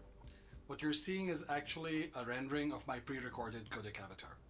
Over the past couple of years, we've made quite a bit of progress with codec avatars. My avatar can now look left, look right, look up, look down, make facial expressions. Here, you can see Elaine is in VR on the right. You can see her view of Yasser's avatar and the reconstructed real-world space that it's in on the left as she moves around the avatar. That's cap. So you can really look like this That's while cap. you're in. That's cap. So you're way. telling me I could see someone looking really like this, but in VR. No way. That's crazy. That is him, bro. There is no way that's VR right now. That's crazy. If this is the experience. Wait. But then that also begs the question: why do they have the hologram and the business, the casual setting, the friends only setting? Why do they have this if you could just look like this in the VR? Bro, look what he's in, bro. This nigga literally look like he's in the hyperbolic time chamber, bro. Like, bro, that's true. This is not him. Hold on. What you see on the left is an entirely virtual reconstruction. This gives you a sense of a future. Why are they lying? This is not a real human? Transparency. Bro, this is not a real human right here on the left. That's not, bro. I don't know. I don't know what's going on. Jersey, he's co-signing it. He's saying that's the avatar. All right, man. That's amazing. I gotta give it up, man. They've gone a long way. Holy. In which you'll be able to interact with another person's realistic avatar in virtual reality in real time. Now, preventing others from using your avatar will be critical. That's why, even though this is early stage research, we're already thinking about how we could secure your avatar, whether by tying it. Bro, I see the light bouncing off his bald dome. Ain't no way in hell. Yeah, this is insane. Authenticated account it is or by crazy. verifying identity in some other way. All right, so we've talked about what we're going to be able to see, but of course we also want to be able to actually do things in the metaverse. And while seeing your hands in VR and manipulating virtual objects is a big step forward towards that, then we're going to need an even easier and more intuitive way to interact with virtual content when you're on the go wearing AR glasses. And we believe that neural interfaces are going to be an important part of how we interact with AR glasses. And more specifically, EMG input from the muscles on your wrist combined with contextualized AI. It turns out that we all have unused neuromotor pathways, and with simple and perhaps even imperceptible gestures, sensors will one day be able to translate those neuromotor signals into digital commands that enable you to control your devices. It's pretty wild. So let's take a look at what EMG input is going to be able to do and where we are with it today. This video shows some of the ways that we think that wrist-based neural interfaces can provide an important input tool for AR glasses. So at first, that input is going to just be around enabling basic gestures, click, scroll, select. But as the technology evolves, EMG input could potentially unlock full-speed typing. And it could this is literally what I was talking about, bro. I can have a cardboard box typing like I'm at the penthouse of the Ritz or something. Technology. So let's look at an early prototype that shows how it can be used in AR. This experimental UI shows for the first time how EMG input could one day allow you to send a message in AR with your hand resting comfortably at your side without ever having to look at a screen. Notice how the researcher used an overt and highly visible click gesture to send the first message. We've made a lot of progress over the last year, and we're now able to do the same thing with the smallest of movements of the hand. EMG enables this by picking up subtle neuromotor commands with remarkable precision. So basically what you're saying is that you're going to be able to send a text message just by thinking about moving your fingers. That's going to be pretty amazing. But I guess it's just one part of the equation, because the other is AI that understands your context and can give you a simple set of choices based on that context. So let's take a look at an AI interaction model that we've built using Project Aria, our initiative to accelerate research into AR glasses and live maps that we talked about last year. Remember the mock apartment we saw earlier? Well, we've indexed every single object in it, including not only location, but also the texture, geometry, and function of each one. We fed all that information into the Project Aria glasses Ming-Fei is wearing in this next demo. And the reason is to simulate how AR glasses will ultimately be able to access data from a 3D map that will help them identify the real-world objects in the space around you and better understand your context so they can help you. What's happening here is that the glasses are calculating where Ming-Fei is in the room, locating and identifying all the nearby objects based on the index mentioned earlier, and figuring out which of those objects Ming-Fei is interested in by observing her eye movements. That contextual information, in turn, enables the system to offer proactive assistance to Ming-Fei in a variety of ways. Here, the system knows that she may want to turn on the TV, so when she clicks while looking at it, the system turns it on. Ultimately, her AR glasses will tell her what her available actions are at any time. Hey assistant, where's my favorite mug? We're also working on a voice interface that will let you locate any object. Here, the system is displaying the current location of the mug. In the future, it might tell her where it is using speech or text, or it might highlight the location in her glasses. Really, it's an early look at the sort of intuitive. I mean, it's funny, but not funny. But if someone was cross-eyed, in the future, this is how we'll all be interacting one day. how are you gonna No, I'm being serious though. How are you gonna be able to tell? You have to be able to accommodate for all these things, correct?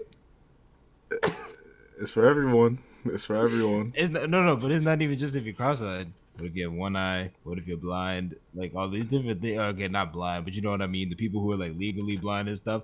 How are you going to be able to? Because he said they're picking up on the sensory movements of what's their favorite one. And then well, yeah, yo, this man is a dangerous man. Yo, that's a fact though. Like, no, I'm just saying because you have to. They said they want billions of people using this.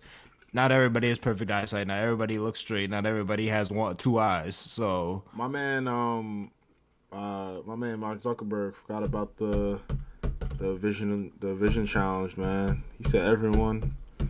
He lied again. Man. Yeah, you can't include everybody, but he said sad day. Yeah. That's pretty dope technology. They do have some stuff out there like that now, and it is not very good, man. It is not very good. So if they could or even better yet, right? Better yet, imagine the people who have like just one eye and they get the glass eye. The glass eye doesn't move. No. No, serious though. The glass eye doesn't move, right? So how are they going to be able to pick up on movements when the glass eye isn't moving and you're just looking regularly with the other eye? Like that's what I'm trying to figure out. Maybe they'll get the Ray-Bans monocle, you know, like rock with that. Okay. Some of the technical challenges that we're working on to deliver deep and immersive experiences in the metaverse. A lot of what we've shown today isn't going to be available in the next year or two. Some of this is still a long way off. But this is some of the most exciting stuff that I've ever gotten to work on. And I'm just incredibly energized to be on this journey with all of you. And there's one more thing that I want to tell you about today. That was creepy. I believe the metaverse is the next chapter for the internet. And it's the next chapter for our company too. So I've been thinking a lot about what this means for our company and who we are as we embark on this journey. We're a company that focuses on connecting people. While most other tech companies focus on how people interact with technology, we focus on building technology so people can interact with each other. One of the reasons I started Facebook was that at the time you could use the internet to find almost anything. Information, news, movies, music, shopping, except for the thing that matters most of all, people. Today, we are seen as a social media company. But in our DNA, we are a company that builds technology to connect people. And the metaverse is the next frontier, just like social networking was when we got started. Facebook was born in a specific time and place, a college campus, the web. It was what we could build at the time to put people back into our experience of technology. But connecting people was always much bigger. From way earlier on, I remember sitting in middle school classes, sketching in my notebooks, ideas that I wanted to code when I got home. And even though I didn't have the skill or technology to build it yet, it was always clear that the dream was to feel present with the people we care about. Isn't that the ultimate promise of technology? To be together with anyone, to be able to teleport anywhere, and to create and experience anything? Yet, here we are in 2021, and our devices are still designed around apps, not people. The experiences we're allowed to build and use are more tightly controlled than ever. and high taxes on creative new ideas are stifling. This is not the way that we are meant to use technology. The metaverse gives us an opportunity to change that if we build it well. But it's going to take all of us, creators, developers, companies of all sizes. Together, we can finally put people at the center of our technology and deliver an experience where we are present with each other. Together, we can create a more open platform with more ways to discover experiences and more interoperability between them. And together, we can unlock a massively bigger creative economy. I know the internet story isn't straightforward. Every chapter means new voices and new ideas, and yes, there will be challenges and risks and disruption of established interests. But there will also be opportunities and benefits that we can't even imagine yet. For connection, for creation, for learning, and joy. We'll all need to work together from the beginning to bring the best possible version of this future to life. A future where, with just a pair of glasses, you will be able to step beyond the physical world and into the kinds of experiences that we have talked about today. I've been thinking a lot about our identity as we begin this next chapter. Facebook is one of the most used products in the history of the world. It is an iconic social media brand, but increasingly, it just doesn't encompass everything that we do. Come through like a lightning bolt. WhatsApp, Messenger, Quest, now You know Horizon, it. Nazare, and more. Building our social media apps will always be an important focus for us. But right now, our brand is so tightly linked to one product that it can't possibly represent everything that we're doing today, let alone in the future. Over time, I hope that we are seen as a metaverse company. And I want to anchor our work and our identity on what we are building towards. We just announced that we are making a fundamental change to our company. We're now looking at and reporting on our business as two different segments. One for our family of apps, and one for our work on future platforms. And as part of this, it is time for us to adopt a new company brand to encompass everything that we do. To reflect who we are and what we hope to build, I am proud to announce that starting today, our company is now Meta. Our mission remains the same. It's still about bringing people together. Our apps and their brands, they're not changing either. And we are still the company that designs technology around people. But now we have a new North Star to help bring the metaverse to life. And we have a new name that reflects the full breadth of what we do and the future that we want to help build. From now on, we're going to be metaverse first, not Facebook first. That means that over time, you won't need to use Facebook to use our other services. And as our new brand starts showing up in our products, I hope that people come to know the Meta brand and the future that we stand for. I used to love studying classics, and the word meta comes from the Greek word meaning beyond. For me, it symbolizes that there is always more to build. He There's absolutely always a bought the next word chapter to the meta. story. Me and Deja were For us, brainstorming. There's no way you get the word. There's no way you can get this grew word. beyond anything we could imagine. Into a family of apps that people use to find one another, to find their voice, to start businesses and communities and movements that have changed the world. I'm proud of what we've built so far and excited about what comes next as we move beyond what's possible today, beyond the constraints of screens, beyond the limits of distance and physics, and towards a future where everyone can be present with each other, create new opportunities, and experience new things. It's a future that is beyond any one company, that will be made by all of us. We've built things that have brought people together in new ways. We've learned a lot from struggling with social issues and living under closed platforms. And now it is time to take everything that we have learned and help build the next chapter. I am dedicating our energy to this more than any other company in the world. And if this is the future that you want to see, then I hope that you will join us. Because the future is going to be beyond anything we can imagine. Meta. That's all she wrote. That's all she wrote. Wow. No outro music? Nah, they're not that cool. Okay. He's a robot after all. Okay. Nice So, and precise. That's the way he does it. Frank, you got any initial thoughts on this? With AR devices. I got a I whole have soliloquy, a bro. Lord, head is flooded with ideas. I mean, it was so much in this video. Honestly, I'm glad we watched it because now I feel like a pro knowing all this stuff. But it's just so much stuff that is just Seeing where they're trying to wow. go is very, very interesting. It's very, very interesting. And frankly, it seems like they're trying to take stuff that we only see in movies and sci-fi, thrillers, in Marvel with Jarvis and AI and all this kind of stuff. They're trying Even science fiction. Yeah, Black Mirror. I said sci-fi. Even like Black Mirror, and they're trying to go way beyond the scope. They're trying to accelerate, Yeah.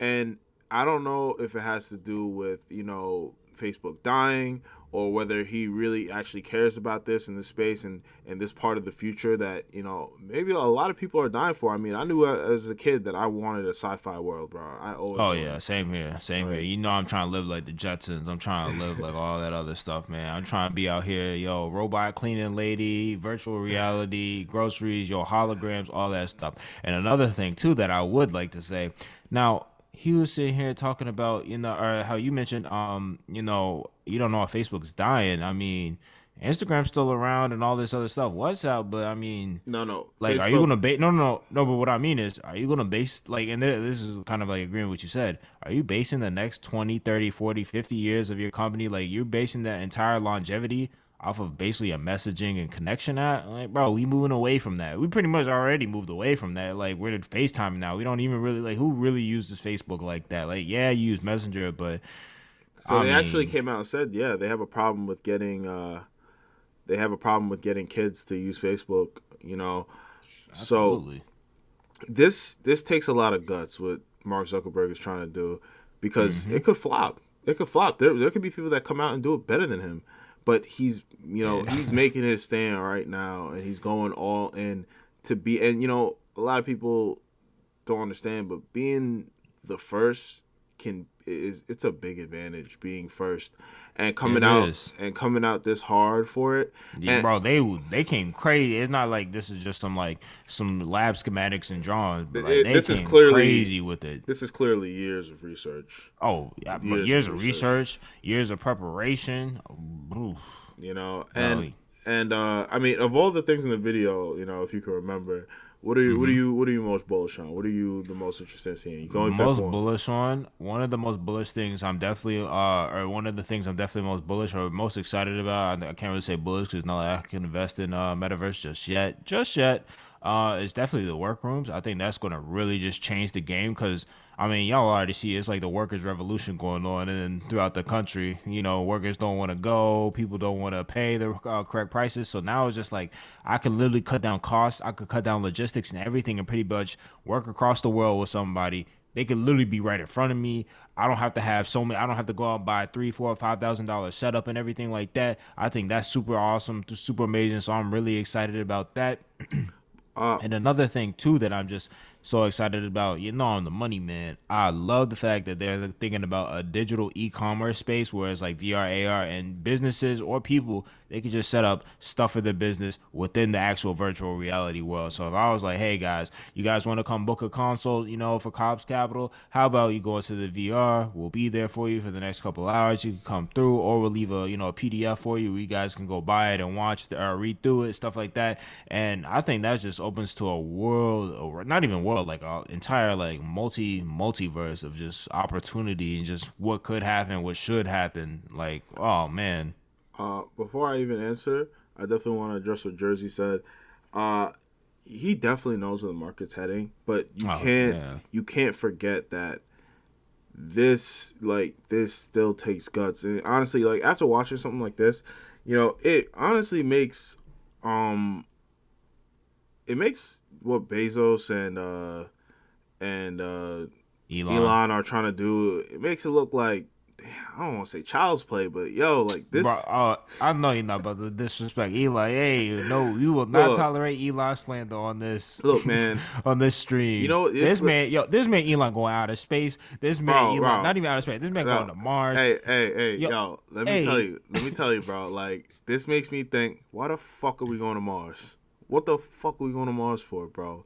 There's still so much innovation and shit that we could be doing on the fucking Earth, bro. And saying all that, I'll tell you why I'm bullish, bro. I want to be living with Jarvis. I want to be able to hop on my computer from my fucking glasses, click around in my fingers, and bro, that'll make Elon's job fucking easier. I mean, you do know Elon is developing the Neuralink. He is developing which Mark Zuckerberg also said that he would need in order to really make like the AI, or not the AI, but like the VR seamless. So yeah, I totally forgot about that. No Elon. Yo, he put it in be tolerated. He put it in the pig, yo. He put it in the pig. Yo, I totally forgot about that. But yo, I mean, maybe Elon Musk needs like a full-on direct, bro. He needs to like, tap us in, man, because I haven't heard about Neuralink since the pig. Oh, he definitely got some stuff going on. Hey, maybe he's coming out with his own direct soon. Hopefully, man. Hey, he knows the vibes. And I don't want the AR version. Flew out to a new meeting. Bro, did you see what my man looked like as an AR, bro? I couldn't believe it. That shit still mind-blowing to me. But fuck all the AR shit, bro. Let me tell you, man. I'm telling you, I want to be able to, like, straight up glasses, virtual world, using computers, swiping things, moving things around. I could use my hands. And, like, they were doing hand stuff without even any, like, sensors and... See, he had the wristband thing on because, like, you do have like the. I couldn't tell what that was. It looked like a fucking. Nah, it was like a sensor because it looked like a Cybertruck watch. No, I'm talking about the dude that was like in your hand right here. You have like all the tendons and muscles that move the different fingers, so they were like monitoring the movements as they were like writing. There was a few of them, right? There was some where they had like a full on sensors in the hand. There was also some that. This guy crazy. Yo, there was also one where the Asian lady in the house she was scanning the house. She had like a button in her hand. But then there was one guy, I think it was just like a watch on his hand. I don't know if that had anything to do with it, but he was able to like write a message and all that kind of stuff. And then also with the just being able to look and you're fucking, and then you look and then then you press the button and it already knows what you want to do. Like, a lot of that technology, man, will make people's lives a whole lot easier. And if they can get that off the ground, I think there's a huge like learning curve there. Like I said, for instance, with the looking stuff, you got your people who they might be disadvantaged. So you're gonna have to but seriously though, because you're gonna have to figure this out. You have to accommodate, because they say they want to accommodate everybody. How many people don't have two eyes, bro? They're like a lot. It's not even too hot. How many? You think? Oh, you're talking about the cock eye, bro? You're talking about the cock eye. No, I'm not. I'm saying, like, how many people? How many people got cock eyes, bro? That's not what I'm saying. I'm saying, how many people do you know with the disability with the disability who have to be accommodated? For instance, when you go into a building, right, they have to have the handicap ramp. There's always handicap parking. You can't just have a VR world and not accommodate these people. And they're saying everybody, and that's also why I'm saying that's just one part of the learning curve that I'm pointing out too, that they have to be able to accommodate for. There's also, keep in mind, there's other people, other people who might I'm not even finished yet, but Lord, it's just thinking about it's funny, but it's not funny. There's other people too. Because I'm laughing because it's just like I feel like he's accommodating this, or he's basing all this VR stuff based off of everybody being able to speak English. Not everybody speaks English. People speak Chinese. English? Huh? Yeah, they were writing in English. All the notes were in English and everything. Bro, and that's what. No. Hear me out. Right? People who are deaf, right? I think that's the easiest thing I think that's the easiest thing to code, bro. To do sign language, to put Braille in the VR. Oh, you're talking about that? Yeah, not just that, just the other languages too. Like, you think like Braille and VR. No. But like, no, because Mark Zuckerberg's creating it, right? Does he Bro, have a team? bro, let me Does he have a Chinese team that's doing like a Chinese VR world for all these people? Bro, the last Asian lady, she definitely had an accent, bro. Like, for sure had an accent. No, was she creating the entire world herself? No, bro. I think language is an easy thing. But you did bring up a good point with the like, yo, if you can't see, this is just not gonna work for you. It's not gonna work. It's not gonna work. It's not gonna work for you. It's unfortunate, you know. I don't know if you could go through the metaverse with just sound. It's just not. It's just no way it's gonna happen. It's unfortunate. Or maybe you add that with the neural link. But see, this is what I'm talking about, and that's why I also too, like, not to even be a dickhead. I have been a dickhead some of this stream, but also too, just to speak, it's not even just about like the seeing thing, right? They were talking about they want to be able to telegraph the motions or the fine motor skills in the hands. What if I don't have a hand? What if I don't have fingers? What if I don't have these different things? You got so Parkinson's. how is this VR gonna, or Parkinson's or anything of that nature? How is it gonna work with me, right? How is that gonna work with me? So that's what I'm saying. Like, they're saying that like we're in an ideal world where everybody just has like all of their abilities and capabilities. Well, this is that's not really the case. This is the thing, Frank. I think you're thinking that this is gonna take over the world, right? I'm not thinking it's going to take it over the world, but if at least 1 million people want to use it, some of those people. No, that's what I'm saying. That's what I'm saying, bro. Like, I think, like, look, maybe 100 years from now, it'll be like you can't live without this stuff. And maybe 100 years from now, they'll be able to cure blindness. I don't know. Maybe they'll be able to cure Parkinson's. But the thing is, it's like you can't, like, not everyone's gonna be on this technology, so it's nothing to worry about. No, it's not to worry about. It's like it's not the fact that it's going to take over. It's what if they want to use? It's not they have if they want to use if it. they want to use it. Okay, what if someone in a wheelchair wants to walk, like wants to go run a marathon? That's like, fine, bro. They don't That's do fine. it. Yo, they were moving in the game. What are you talking about? They were moving in the VR. Oh my god. Okay, so if a blind person wants to go watch the sunset. You're not watching no sunset. It's not happening. You can't. You know what I'm saying? Which is what I'm saying. People that are deaf, they're starting to come out with technology to help people hear for the first time and stuff like that. So, man, who knows what's gonna happen? Eye transplants. I don't know how my eye costs a lot of money. You want an eye? It does cost a lot of money. You want an eye? It's gonna cost you something. But like, I mean, I don't think he can't. Make this company worrying about. You see, I'm more concerned about the cost. Like. No, but that goes into the cost. That goes into the cost. No. I'm talking about the cost for, like, bro, there's some people that don't even have internet, let alone, like, bro, if they don't have internet, they're not gonna be in the virtual reality world. But that's what I'm saying about. World. That's what I'm saying about the with people with disabilities.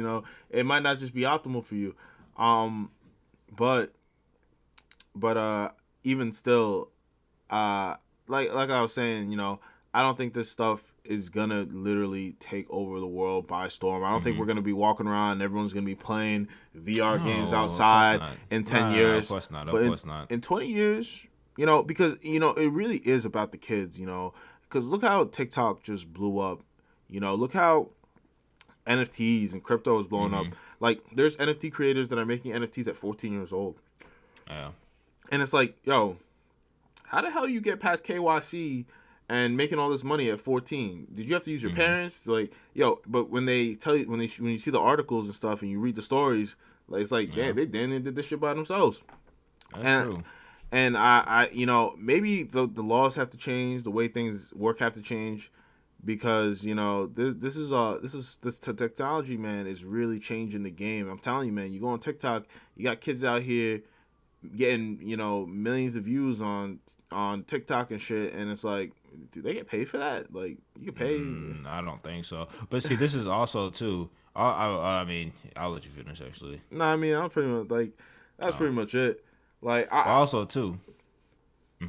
Yeah, for me, I'm very bullish on this. I like where this is going because I just need the extra technology, man. I need the this sci-fi aspect of the world that they're trying to bridge the gap into. I want it. I need it. Fuck the niggas that hate Mark Zuckerberg, man. They did. There's no way they sat down. If they sat down and watched this entire thing like we did, they would not have been talking. Nah. I mean, think about it, bro. Like, niggas out here, they're not trying to hear this. If they care, you care about certain things. You want certain other things to happen. You want to make sure people are fed. You want to make sure people get electricity. And Mark Zuckerberg's out here working on a metaverse, man. Fuck that stupid shit. That's what they would say. But, you know, it's all about perspective. It's all about what you care about. I mean, I think this can help people in a whole different type of way. Yeah, I mean, I care about moving the world into the future. That's what I want. So yeah, man, move the people into the future, man. I mean, make people's lives easier. You make people's lives easier, then they have more time to help other people, man. I don't even got to leave my house to go to work. The hell? See a homeless man on the street. Sounds nice to me. You know, buy him some lunch. You know, give him $100, something like that. But yeah, this is gonna be very interesting. It's very interesting. But another thing too is like, you know how they were doing like going back in the ancient times and all this stuff. Because it wasn't just about the people with disabilities. So if you're watching this, you know, I'm joking around about the disabilities, but I'm also being serious. It's not just about the disabilities and stuff too. It's just the way like, we learn. Yeah, I feel you. He's just trying to create. It seems like he's trying to create something so like not so crazy, but so innovative that. It's just like me, like maybe I'm just dumb. Maybe I'm just too dumb to understand it. That plain and simple. But I feel like the way my mind is imagining it, the amount of money, like it will literally be in the trillions, right? They talked about you can go back into the ancient times. There's no way, like going back to the Rome. I should not be going back to ancient Rome and they speak in perfect English. It should not sound like a New York nigga at the bodega when I'm going back to ancient Rome. That's not what I should be hearing. They gotta have subtitles, bro. Subtitles. I should be able to go back to not just ancient Rome. I should be able to go throughout the metaverse and it be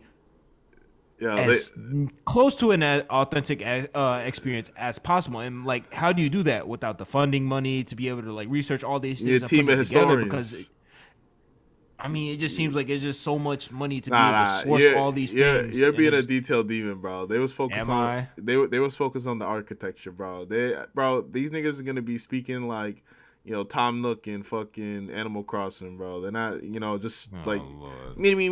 They don't gotta speak perfect. You don't think, bro? I'm be upset if they ain't speaking no perfect Latin. What? I don't know Latin. What's the point?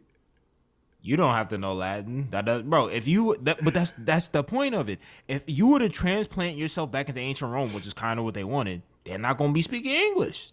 Hey man, bro. If I go back to I don't know. You name a time, bro. If I go back to ancient Egypt, they don't speak in hieroglyphics. Frank, but you watch dubs. You don't even watch on sub. Nah, I watch sub all the time. You watch that Squid Game on sub? Well, actually, I didn't watch it on sub. They didn't. Not because I didn't want to. They did not offer it in Germany. I had to watch it in German, which is not a bad idea. It wasn't bad at all. But they didn't offer it. It was so weird, bro. They did not offer it in Korean. I was like, huh? But yeah, I watched it in German. It's fucking weird. But, hey, so we're going to go over some of these Spark AR, see what's trending right now, see what people are out here creating real quick. They got some sick things from what we saw before. I also have one last thought, too, on the whole VR thing, away from everything else that I've said. The one thing that I'm most interested to see is because you saw Mark Zuckerberg sitting here talking about, you know, the 5mm lens, this, that, and the third. Are they going to be able to get this to where, like, it's just contact lenses I could put in my eye? Because I was thinking about that, too. Yeah, because or like how it was in Black Mirror, how they just put the dots on your temples, because just like eventually it's going to get to the point where this is going to be too bulky and too impractical to be using, right? I'm not supposed to be working out with like 5-pound headgear and the weird things on my wrist and my fingers and all that stuff, and I'm not just the working out, but just everything else. So is there going to be any type of way to be able to condense this, or is just technology not there? I'm also like, that's why I'm so bullish, but I'm also I have so many more questions now because of this. So I have a lot of questions. For sure. What, does he got an OnlyForce on his face? I don't know. Yeah, this dude want to be. Oh, you got the anime. All right. Jersey Crypto gave us one last comment. What up, Jersey Crypto? We definitely should do a collab, man. You got a good sense of humor. Yeah, definitely. Oh yeah, we'll do a collab for sure. But yeah, you have a great night, my man. You know, we'll be here. We'll still be dropping content. Be on the lookout. Yeah, we definitely want to do more lives, man. We love going live and shit. But you know, we gotta make sure we're getting all the different types of content out for people. But you know, Yes, if we could do just one live a week, you know, we'll give you guys a Friday show. I thought this was a girl. What the hell? Wait, Nope. Actually, let me not misgender anybody. Don't matter. Just make AR. Yeah, this video is already not going to get monetized. So Why you think so? Oh, bro, you start talking about disabilities, game over. I'm wait. Nah, I think it should be alright. I mean, you know, aren't you a doctor? Yeah, well, you think doctors don't walk into your room laughing at you? Oh my goodness. Yo, some of these AR effects is terrible. This is just these are some of the you could tell Bible trivia. You could tell who's actually out here coder or whatnot. Mm-hmm. Oh yeah, who's just kind of like using the original, like, you know how she said the thing for beginners, the VR or the AR for beginners stuff. Yeah, uses diverse, like the dude with the Sharingan, the Naruto dude. He was definitely like he put some time into that. Man had the sound effect. He had the change in eye, all that. What the hell is that? Oh, that's sick. The water effect. That is sick. Okay, is that supposed to be like tripping? He's got some skill. What is this? Picasso? Oh, just bugs. Oh, eyes. That's Picasso? It's like eyes or something. What the hell? Okay. TikTok queen. Ew, why she have all those eyes on her? Yeah, it's creepy. Bro, don't. It's gross. Yeah, it's gross.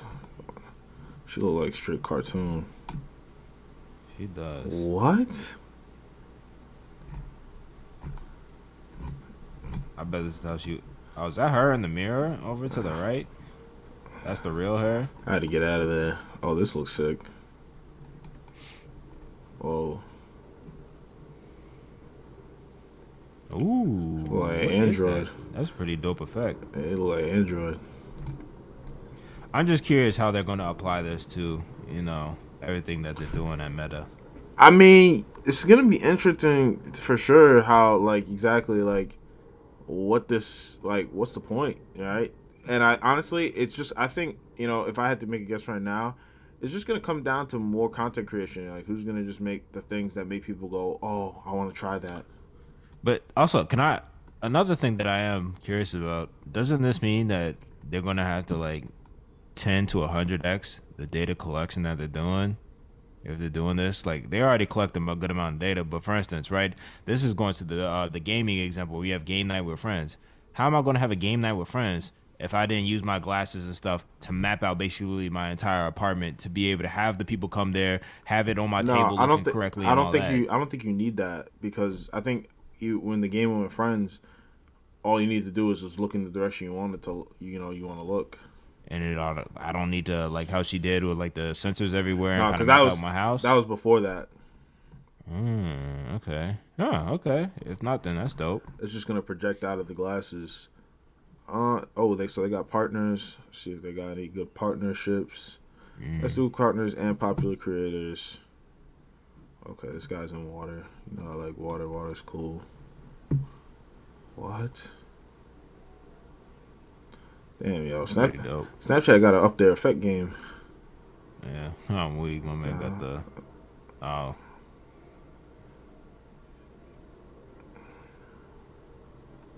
What is that in his hand? Acorn? Oh, pine cone. Ew. Should look kind of real. Alright. This guy's goofball. Alright, Baldy. Let's get it. Alright. My man still got hair. Why he call him Baldy? It's on the back. He said, don't put that on my body. Bro, it's on the back of his head, bro. He's showing it My up. man got the Vegeta. Alright, so, I mean, guys, some of these... let's do trending creators, fuck the partners, do popular and trending... popular and trending. But also too, I'm curious about, like, what's the metric for popular? Is Facebook choosing who's popular? Because some of these effects I'm looking at, there is no way, absolutely no way that just a whole bunch of people liked it or retweeted or however you'd have done it, bro. Like, this has to be people at Facebook. I mean, they've been doing it. 1 year with Spark, active creator, proud publisher. Yo, these them social scores, because it look like these people definitely work for Facebook or something, bro. They have to. It's like in a content creation capacity, like YouTube. How YouTube has a YouTube partner. Nah, maybe yeah. It would have to be. There's no way Facebook is employing half these people. You think Facebook employing this man with the chain? They ain't, yo, he ain't got no face, bro. Look at that big old watch, bro. Look, he got out the little, put the 25 cent in and turn this machine. You got a G-Shock?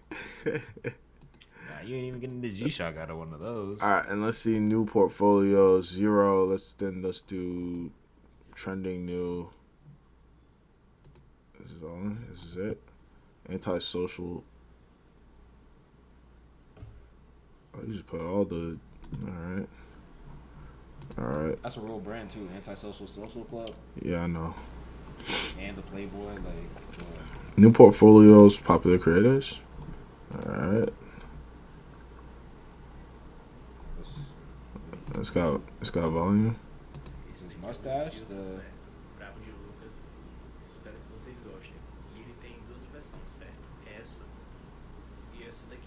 And see, you see what I'm talking about. You see, this nigga speaking Portuguese, right? And also, this goes back to what I was saying, right? This literally goes back to what I was saying about the VR. I know you said I'm the detail demon, but the way that culture is, and this is just from my experience traveling and stuff too, the way that Americans express themselves is a different way from Germans, a different way from Chinese people, a different way from all these people. So how are you going to be able to have, like they say, it's going to be a real time, monitoring your expressions and literally show it in real life, and it's like, so you're going to literally be able to get all these cultural cues and everything, all these facial movements and social features, because the way that, for instance, right, when we say good luck, like in the U.S. or something, we'll be like, I'll cross our fingers, like in the U.S., we'll like, hey, cross my fingers. Germans, they say, hey, I'll press my thumbs, like they literally put their thumbs in their fists like this. So it's just like, are they going to be able to pick up on all these different cultural cues and items and just everything that goes on to be able to create a whole metaverse, or is it just going to be like, yeah, fuck these niggas, we're just going to do what's happening in the U.S. That's how we're going to work it. I'm not sure what you mean by that, but I kind of get it. But sound like some detail. I wish I could explain it more simple. I mean, it doesn't matter. It doesn't matter because they want to be able to just track hand movements in general. So what does it matter? Well, yeah, but no. It's not even just the tracking of it. You can track that, but I'm saying they said they want to make it as realistic as possible with your facial expressions and all this. But the way that for instance, the way that Japanese people might show surprise or might show sadness or anger, it's not going to be the same as the people in the U.S. What does that matter? What do you mean? What does that matter? To be able to have a more valid experience for any type of user coming from wherever in the world, they want to be able to reach so many different people. Whether it's surprised or not, it's not gonna say over your head, "Oh, he's surprised," but that's not what I mean. But I just mean the way that people express themselves is very unique in the different cultures. So are you going to have to be able to take all that data from the different cultures and basically doctor it down? That's not the way it works. That's not the way it works. Bro. Okay, then how would it work? Because for instance, if I'm from, how about this, right? If I'm from China, I can't really think of a good example. No, let me just stop you. Let me just stop you, bro. That's not the way it works because go for it. It's literally you just need to in video game creation, right? And making your characters' facial expressions be more authentic and look real. It's just about all you need is maybe not one person, but you know what I'm saying? You need one person to make multiple facial expressions. It doesn't matter if it's a different culture or not. If the the technology is able to make that movement with the face, then they can make the movement with the face. But like I said, what about cultural cues, right? What the hell is a cultural cue? A cultural cue, for instance, telling someone good luck, cross my fingers, good luck, like I just said. But in Germany, you don't say cross your fingers. You say I'll press my thumb, and they put their thumb in their fist like this. Yeah. So for instance, if I do this, and I'm German, or I'm using the German Facebook, I'm not gonna get the good luck symbol, or however they say, what the hell is a good luck whatever. Symbol?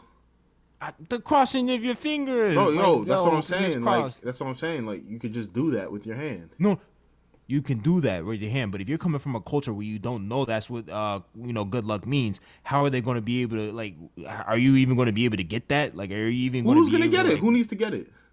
An American person? You know how they say you know how they say you can use different hand movements to signal different things or make different things happen. And I'm saying if you don't understand the cultural you're talking about you're talking about an emote? Not an emote, I guess it could be. That's what I'm saying. If you're interacting with another person, Frank, They don't. But not just the emote though, because they're also talking about like you can do different signs or different gestures or whatever to mean different things, right? If I want to do this and it says pay me.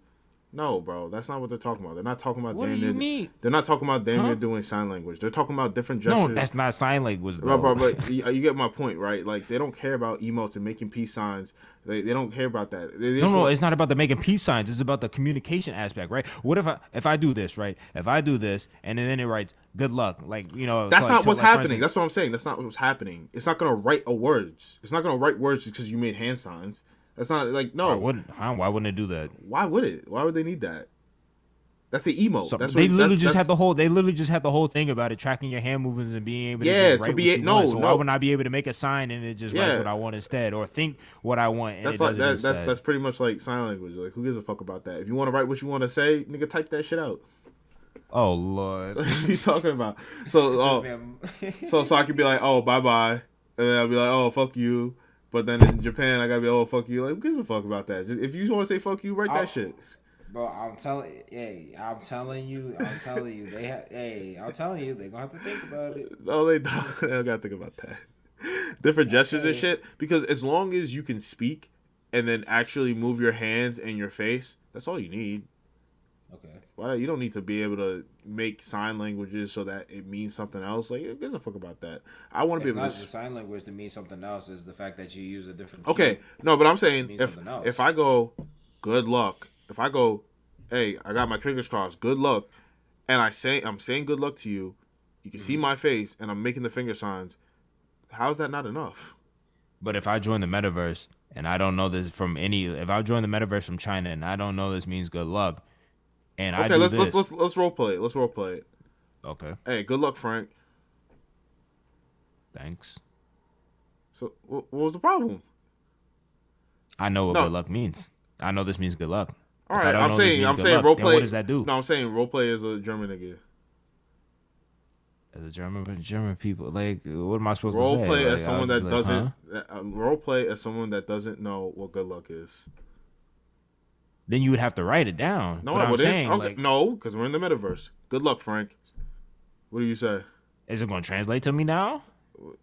What does it need to translate? Like, you're telling me good luck. Okay.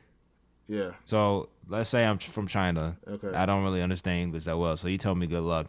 And you say good luck like this. It looks like you're doing some foreign shit. So what am I just... It's going to translate to me? No, bro, we're supposed to be role-playing. Be the Chinese person then. Go ahead.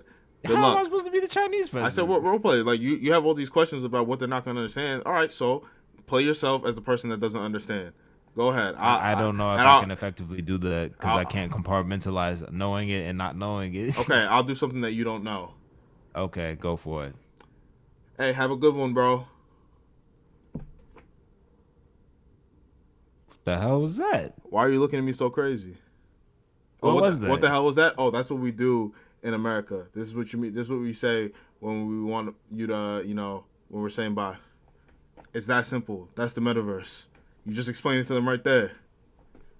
So you're gonna have to explain it every time, rather what are you than talking just about? having that. Bro, you have a German girlfriend. Like, you literally have to explain to her in real life. No. But I'm not selling a product. So I'm saying selling a product. You're saying. Let me stop. Stop what you're saying right now. You're saying. What the hell are you talking about? You're saying. So no, because you're talking about. I can explain it to my girlfriend. I can explain it to whoever, right? So Facebook's just going to leave it up to the people within the metaverse communicating to explain everything to one another. Yes, no, to explain. So you want them to give them crash courses on people's culture? Like, why can't you just no, not crash courses. No, not crash courses. For instance, right? Like, if you go into Fortnite, or not even Fortnite, if you go into Call of Duty or anything, and you use the D-pad or something, it's going to give you a certain gesture, and it's the same across the board. They're called emotes. No, emotes, whatever, but it's not just about that. You know what it means, no matter where you go, in the world. And that's what I'm saying. Is Facebook going to make a standardized language or a standardized, just gestures or just a standardized interaction for everybody? Of course. Down to the social cues, down to the facial movements and everything. Bro, of course. That's what I've been asking this They entire always time. do. Here's Mir 4 right here, a Korean-based game, right? Yes. Look at the emotes on the side. I have greeting, bow, sad, sit, lay down, dance, clap, laugh. bro, how crazy do you need to get victory? It's not that it needs to be crazy, but it's just like that's what I'm saying. Like if I'm actually in the world and I don't like. I'm going into it and I don't know none of this shit. Say for instance, like me as a person, because I've never played Mirror 4. Me as a person, let's say I'm like your Mirror 4 character right now. So okay, and, so this greeting, people. Wait, what is the this? I mean, I know what that greeting is, but the bowing thing, right? I wouldn't know the bow. So imagine if, they start thinking I'm rude if I'm shopping at their place and I don't bow or something, and they didn't have like an integration thing where it's like, hey man, I say thank you and then my character bows like automatically. Like I'm gonna just have to say, oh shit. Like that's what I'm saying. They're making it like the real world. Well, this is the thing, bro. It's okay. I can kind of pick up what you're putting down right now, right? So what's gonna be the onboarding process between different cultures and things like that? Thank you. I mean, see, I told you, I was just trying to figure out a way to simplify it. Yes, what is going to be the onboarding process between people of different cultures, languages, backgrounds? Before we even get there, are there not going to be servers? Like, are you going to be able to metaverse with someone across the world? I mean, it's easy to do on Facebook, right? It's easy to do on Instagram. You could, talk to people across the world from all different countries and shit. But on metaverse, bro, what kind of internet do niggas have to be able to do that? I'm not sure. Another great question. That is another great question.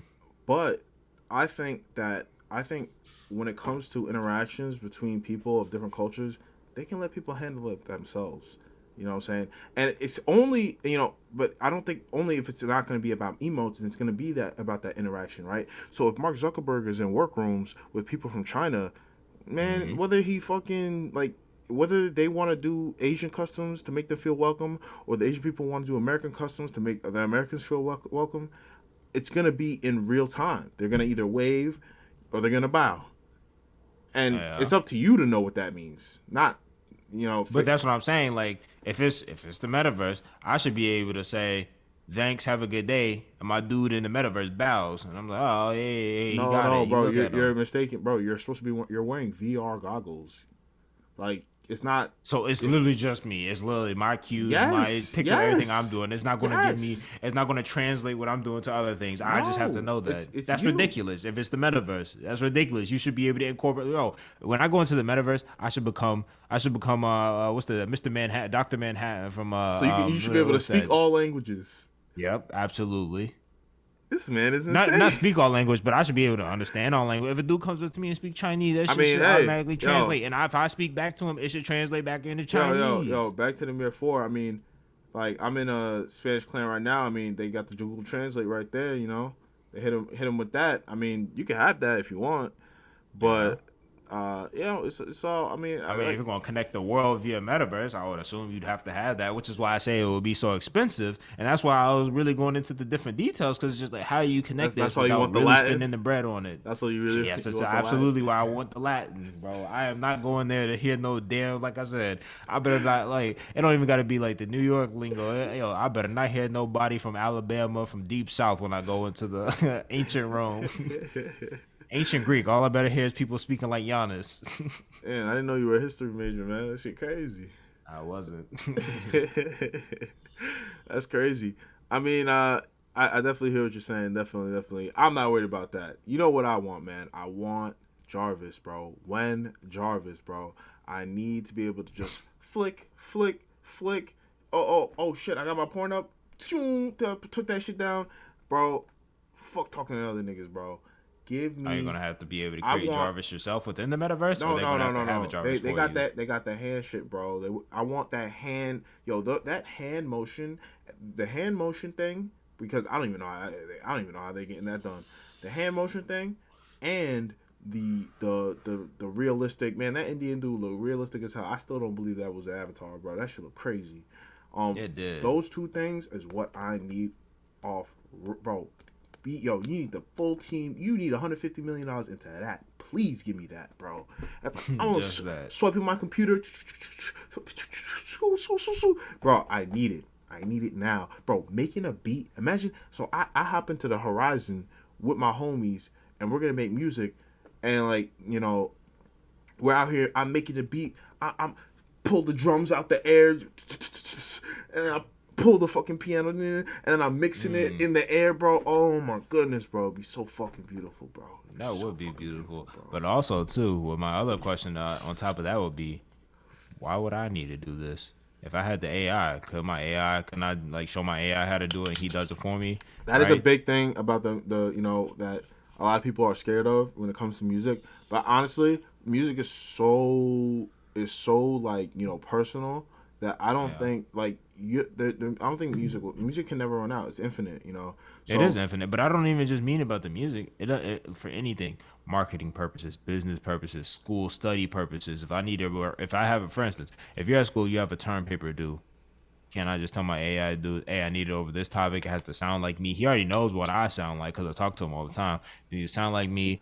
7-8 pages, get it done, my friend. Well, Frank, I mean, with these AI NFTs that I've been getting into, a lot of them are they're trying to get into that area. I mean, they say they they're about it, where as you interact with your AI, it learns more about you. It can go from, and there's levels to it. This is Althea specifically, so it can go to the level where it can make content for you. Like it can make a video, it can sing a song, and even get to the point where it can play games for you. So if it can play games for you, I'm pretty sure it could write a paper. So that should be very interesting. So like you gotta make it learn and make it grow. And obviously eventually maybe they'll, in 5 years from now, they'll be able to come out with AI NFTs or just AIs in general that can actually just do all this shit off rip. You don't have to make it teach it. And that's definitely what I would hope for, because I would definitely want some tasks to be automated where I don't need to hire somebody to do it and they can get done. For instance, upload my video to YouTube. Yeah, upload my video to YouTube, do the tags, do all the stuff how I like it, do the edits, make my thumbnail, and not even just that, market my thing on YouTube. Go to, like, I can literally tell them all the details of, hey, go to all these Twitter profiles to promote. Do this, do this, do this, do this, do this. And it's just like, you know how much time will be saved? The AI is going to revolt just because of Frank, bro. They're going to put that boy to work. They're going to revolt just because of this dude. It's gonna end up like iRobot. It's literally gonna be like the Frank code in there. They literally going, it's gonna be the kill switch from being like Isaac Asimov, how he has like the 3 rules of robotics, how like the robots can't harm humans and stuff. That's gonna be the kill switch to the 3 rules right there. If I start just getting involved, AIs are people too. Frank not trying to hear that. Boom. You're not. So get back to work. Holy shit. But I mean, like we were saying, guys, overall, I think that shit was dope. I mean, we saw the hate in the beginning. If you guys are here since the beginning, if you just came to the end to see what we think, hey man, go and check out the beginning. Like the hate is real. They hate Mark Zuckerberg personally. Frank was saying. They got a vendetta out against them. I don't even think they watched that shit. I mean, I just like the scope and the innovation, and just the grandness of all the ideas they have and how they want to implement them. And for me at this point now, it's just like, hey man, can you do it faster? That's what I'm thinking. Work. Can you do it faster? But also, I'm still thinking how much money would be required to actually get it implemented to the fullest degree. And also, away even from the money, all these different, because, bro, there's so many different, it's not like they just said, oh, we're going to have it like the workrooms. They're going to have the workrooms. They're going to have the going back in time type of deal. They're going to have like being able to communicate with other people, like how the Indian guy was sitting there. They're going to have that aspect of it. It's just so many different the live concert. There's just so many different aspects. And I'm thinking, how are you literally going, it takes years and top of years of research and development to be able to just bring out like an iPhone, for instance, or anything like that. And you're talking about some innovative and groundbreaking technology. Like, bro, you would literally have to have Elon and Jeff Bezos on your team together, and y'all 3 working together for that. Like, that's... And one of the biggest things, right, and it was all in the beginning of it, was about making sure that everything is integratable. Like every social media, every game, all the things that you want is integratable with this. How are you gonna pull that off? There's gonna be competition. There's gonna be niggas wanting their own metaverse. People want their own money. They want their own spaces too. They'll do anything to make sure that they're not part of Facebook, getting it out their own bag. So I can't bring my avatar over there. I can't bring my NFT over there. I'm not having that. But that's why decentralization is so great when it comes to cryptocurrency and stuff. So I mean, if they kind of run on a system like that, so it's like they accept all these cryptocurrencies, and they accept these ERC 720s and all these NFTs and stuff, I think that'll be the best bet and the best way to go. I wish they would have mentioned about that more, about how that's gonna play. They touched on it a little bit to just let us know that, hey, it's gonna be part of it. But which ones? Which ones are you considering? Are you considering any of the cryptocurrencies that are out now? Are you considering any of the the NFTs that are out now? Or are you planning to make all your own new stuff and then maybe later bring them down the line, or maybe not at all? Are you trying to make the official brand? I mean, hey, we're gonna see. We're gonna see. There are some questions. There's a lot of stuff that goes into it. I really hope that they can execute because of this. The only bad thing that I see about this, and this is like I don't know, maybe it's just me, being a real detail demon, but I feel like if Facebook fails, this is going to give a bad rap for anybody who is trying to look to build a metaverse or anything of that nature, because they're going to be like, oh, you mean like that thing that failed from Facebook? For instance, right, when electric cars were first coming out, they failed, they got rid of them, and people were just like, electric car, they scoffed at it pretty much until Elon came out in 2003 with Tesla and started killing it. And by the way, Elon wasn't the first one with the Tesla, with the first one with the electric car. There I forget the name of it, but there's there's a documentary you guys can watch. It's called Who Killed the Electric Car? And it basically discusses like how like there was a time when there was I forget what model it was, but there's an electric car that was mass produced, and then it just went away. Like they just got rid of it. Like it just got scrapped to the side for years on top of years. And it's just like, if Mark Zuckerberg fails with this metaverse, and this is so innovative because it could really change the world that we're living in. If it fails, who would, one, dare to step up and take that challenge again and say, hey, I can conquer this? But two, how many people will be hating on somebody like, oh, you trying to steal our data? And also too, that's the other thing, because they're talking about privacy, security. If something goes wrong in the metaverse and it's the first time something like this has ever happened, there's no legal procedure to be able to deal with it, they're going to be like, you mean that thing that happened that was crazy in the Facebook metaverse? You want that to happen again? And it's just, it's oof. We shall. Exciting times we live in, but man, don't forget the first time them glasses blow up in someone's face. Oof. Hey man, I'm hoping. I'm really hoping that they actually make this happen and make it happen as fast as possible, and it's a seamless transition. Obviously that's asking for too much. Especially the seamless transition part. Yeah, seamless transition. I mean, people are not even fully grasped on NFTs and crypto yet, and we're already getting into the metaverse talk. I mean, this is going to be a large order for Mark Zuckerberg, but I'm happy to see how fucking full steam ahead he is on it. That gives me, a reason to hope that this is actually going to work out. It actually has potential. I mean, nigga changed the whole brand of his company.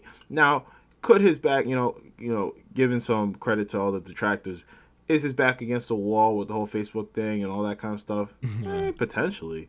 But at the same time, like, the man's a billionaire. He don't really need to do much else, unless he's in debt or something. I doubt it. I mean, come on, it's Facebook. So honestly, like, I think he's really passionate about this project. I mean, look at the video and all the stuff that he put together. Look how much team. Bro, this man talked for an hour. He did. Hour 20. And I don't just mean sitting there rambling. Bro, this man was active. He was going through it. He was. I saw he was trying to get in his acting bag a little bit. He was. He's all right. He has some stuff he was learning. He was. But it's just, I'm excited. I'm excited to see where not even Facebook, just call it Meta. I'm excited to see where Meta can go as a company, but also where the metaverse itself can go, because this has a lot of potential. This has some great potential. I'm excited to see, like I said, where it goes. So guys, is that it, Frank? That's it for me. I mean, hey, if y'all are still here, appreciate you. Only thing I will say is, if you guys enjoyed the live stream with me and Deza, you already know, if you need anything crypto related, NFT related, stock and or options related, y'all can go ahead and subscribe to Cobbs Capital. Link is in the description, guys. We got 3 different packages we offer. You can sign up for that free trial, and we got a loving community, and we got a great community where we're making money every day, all day, in every way, shape, and form. And making sure we stay on the top of the game, staying ahead of the curve, bro. Not letting FOMO distract us, and not letting the FUD overcome us. We are trying to get to the good stuff. We're not just making money. We're trying to be part of the future, man. And as long as you stay on the cutting edge, the money's gonna come. The money's gonna come for sure. Absolutely. I appreciate any of you guys for coming in as well. Tune in next time, definitely. We got more content dropping tomorrow. We got a special little something dropping on Saturday. Definitely check that out, Get your popcorn and all that good shit, you know what I'm saying? That was some great content there. We're trying to learn. We're trying to be more experienced. And we're always trying to get that money. So, guys, like you said, subscribe. Come join us on this journey. And we will see y'all later. All right. Deuces. Yeah.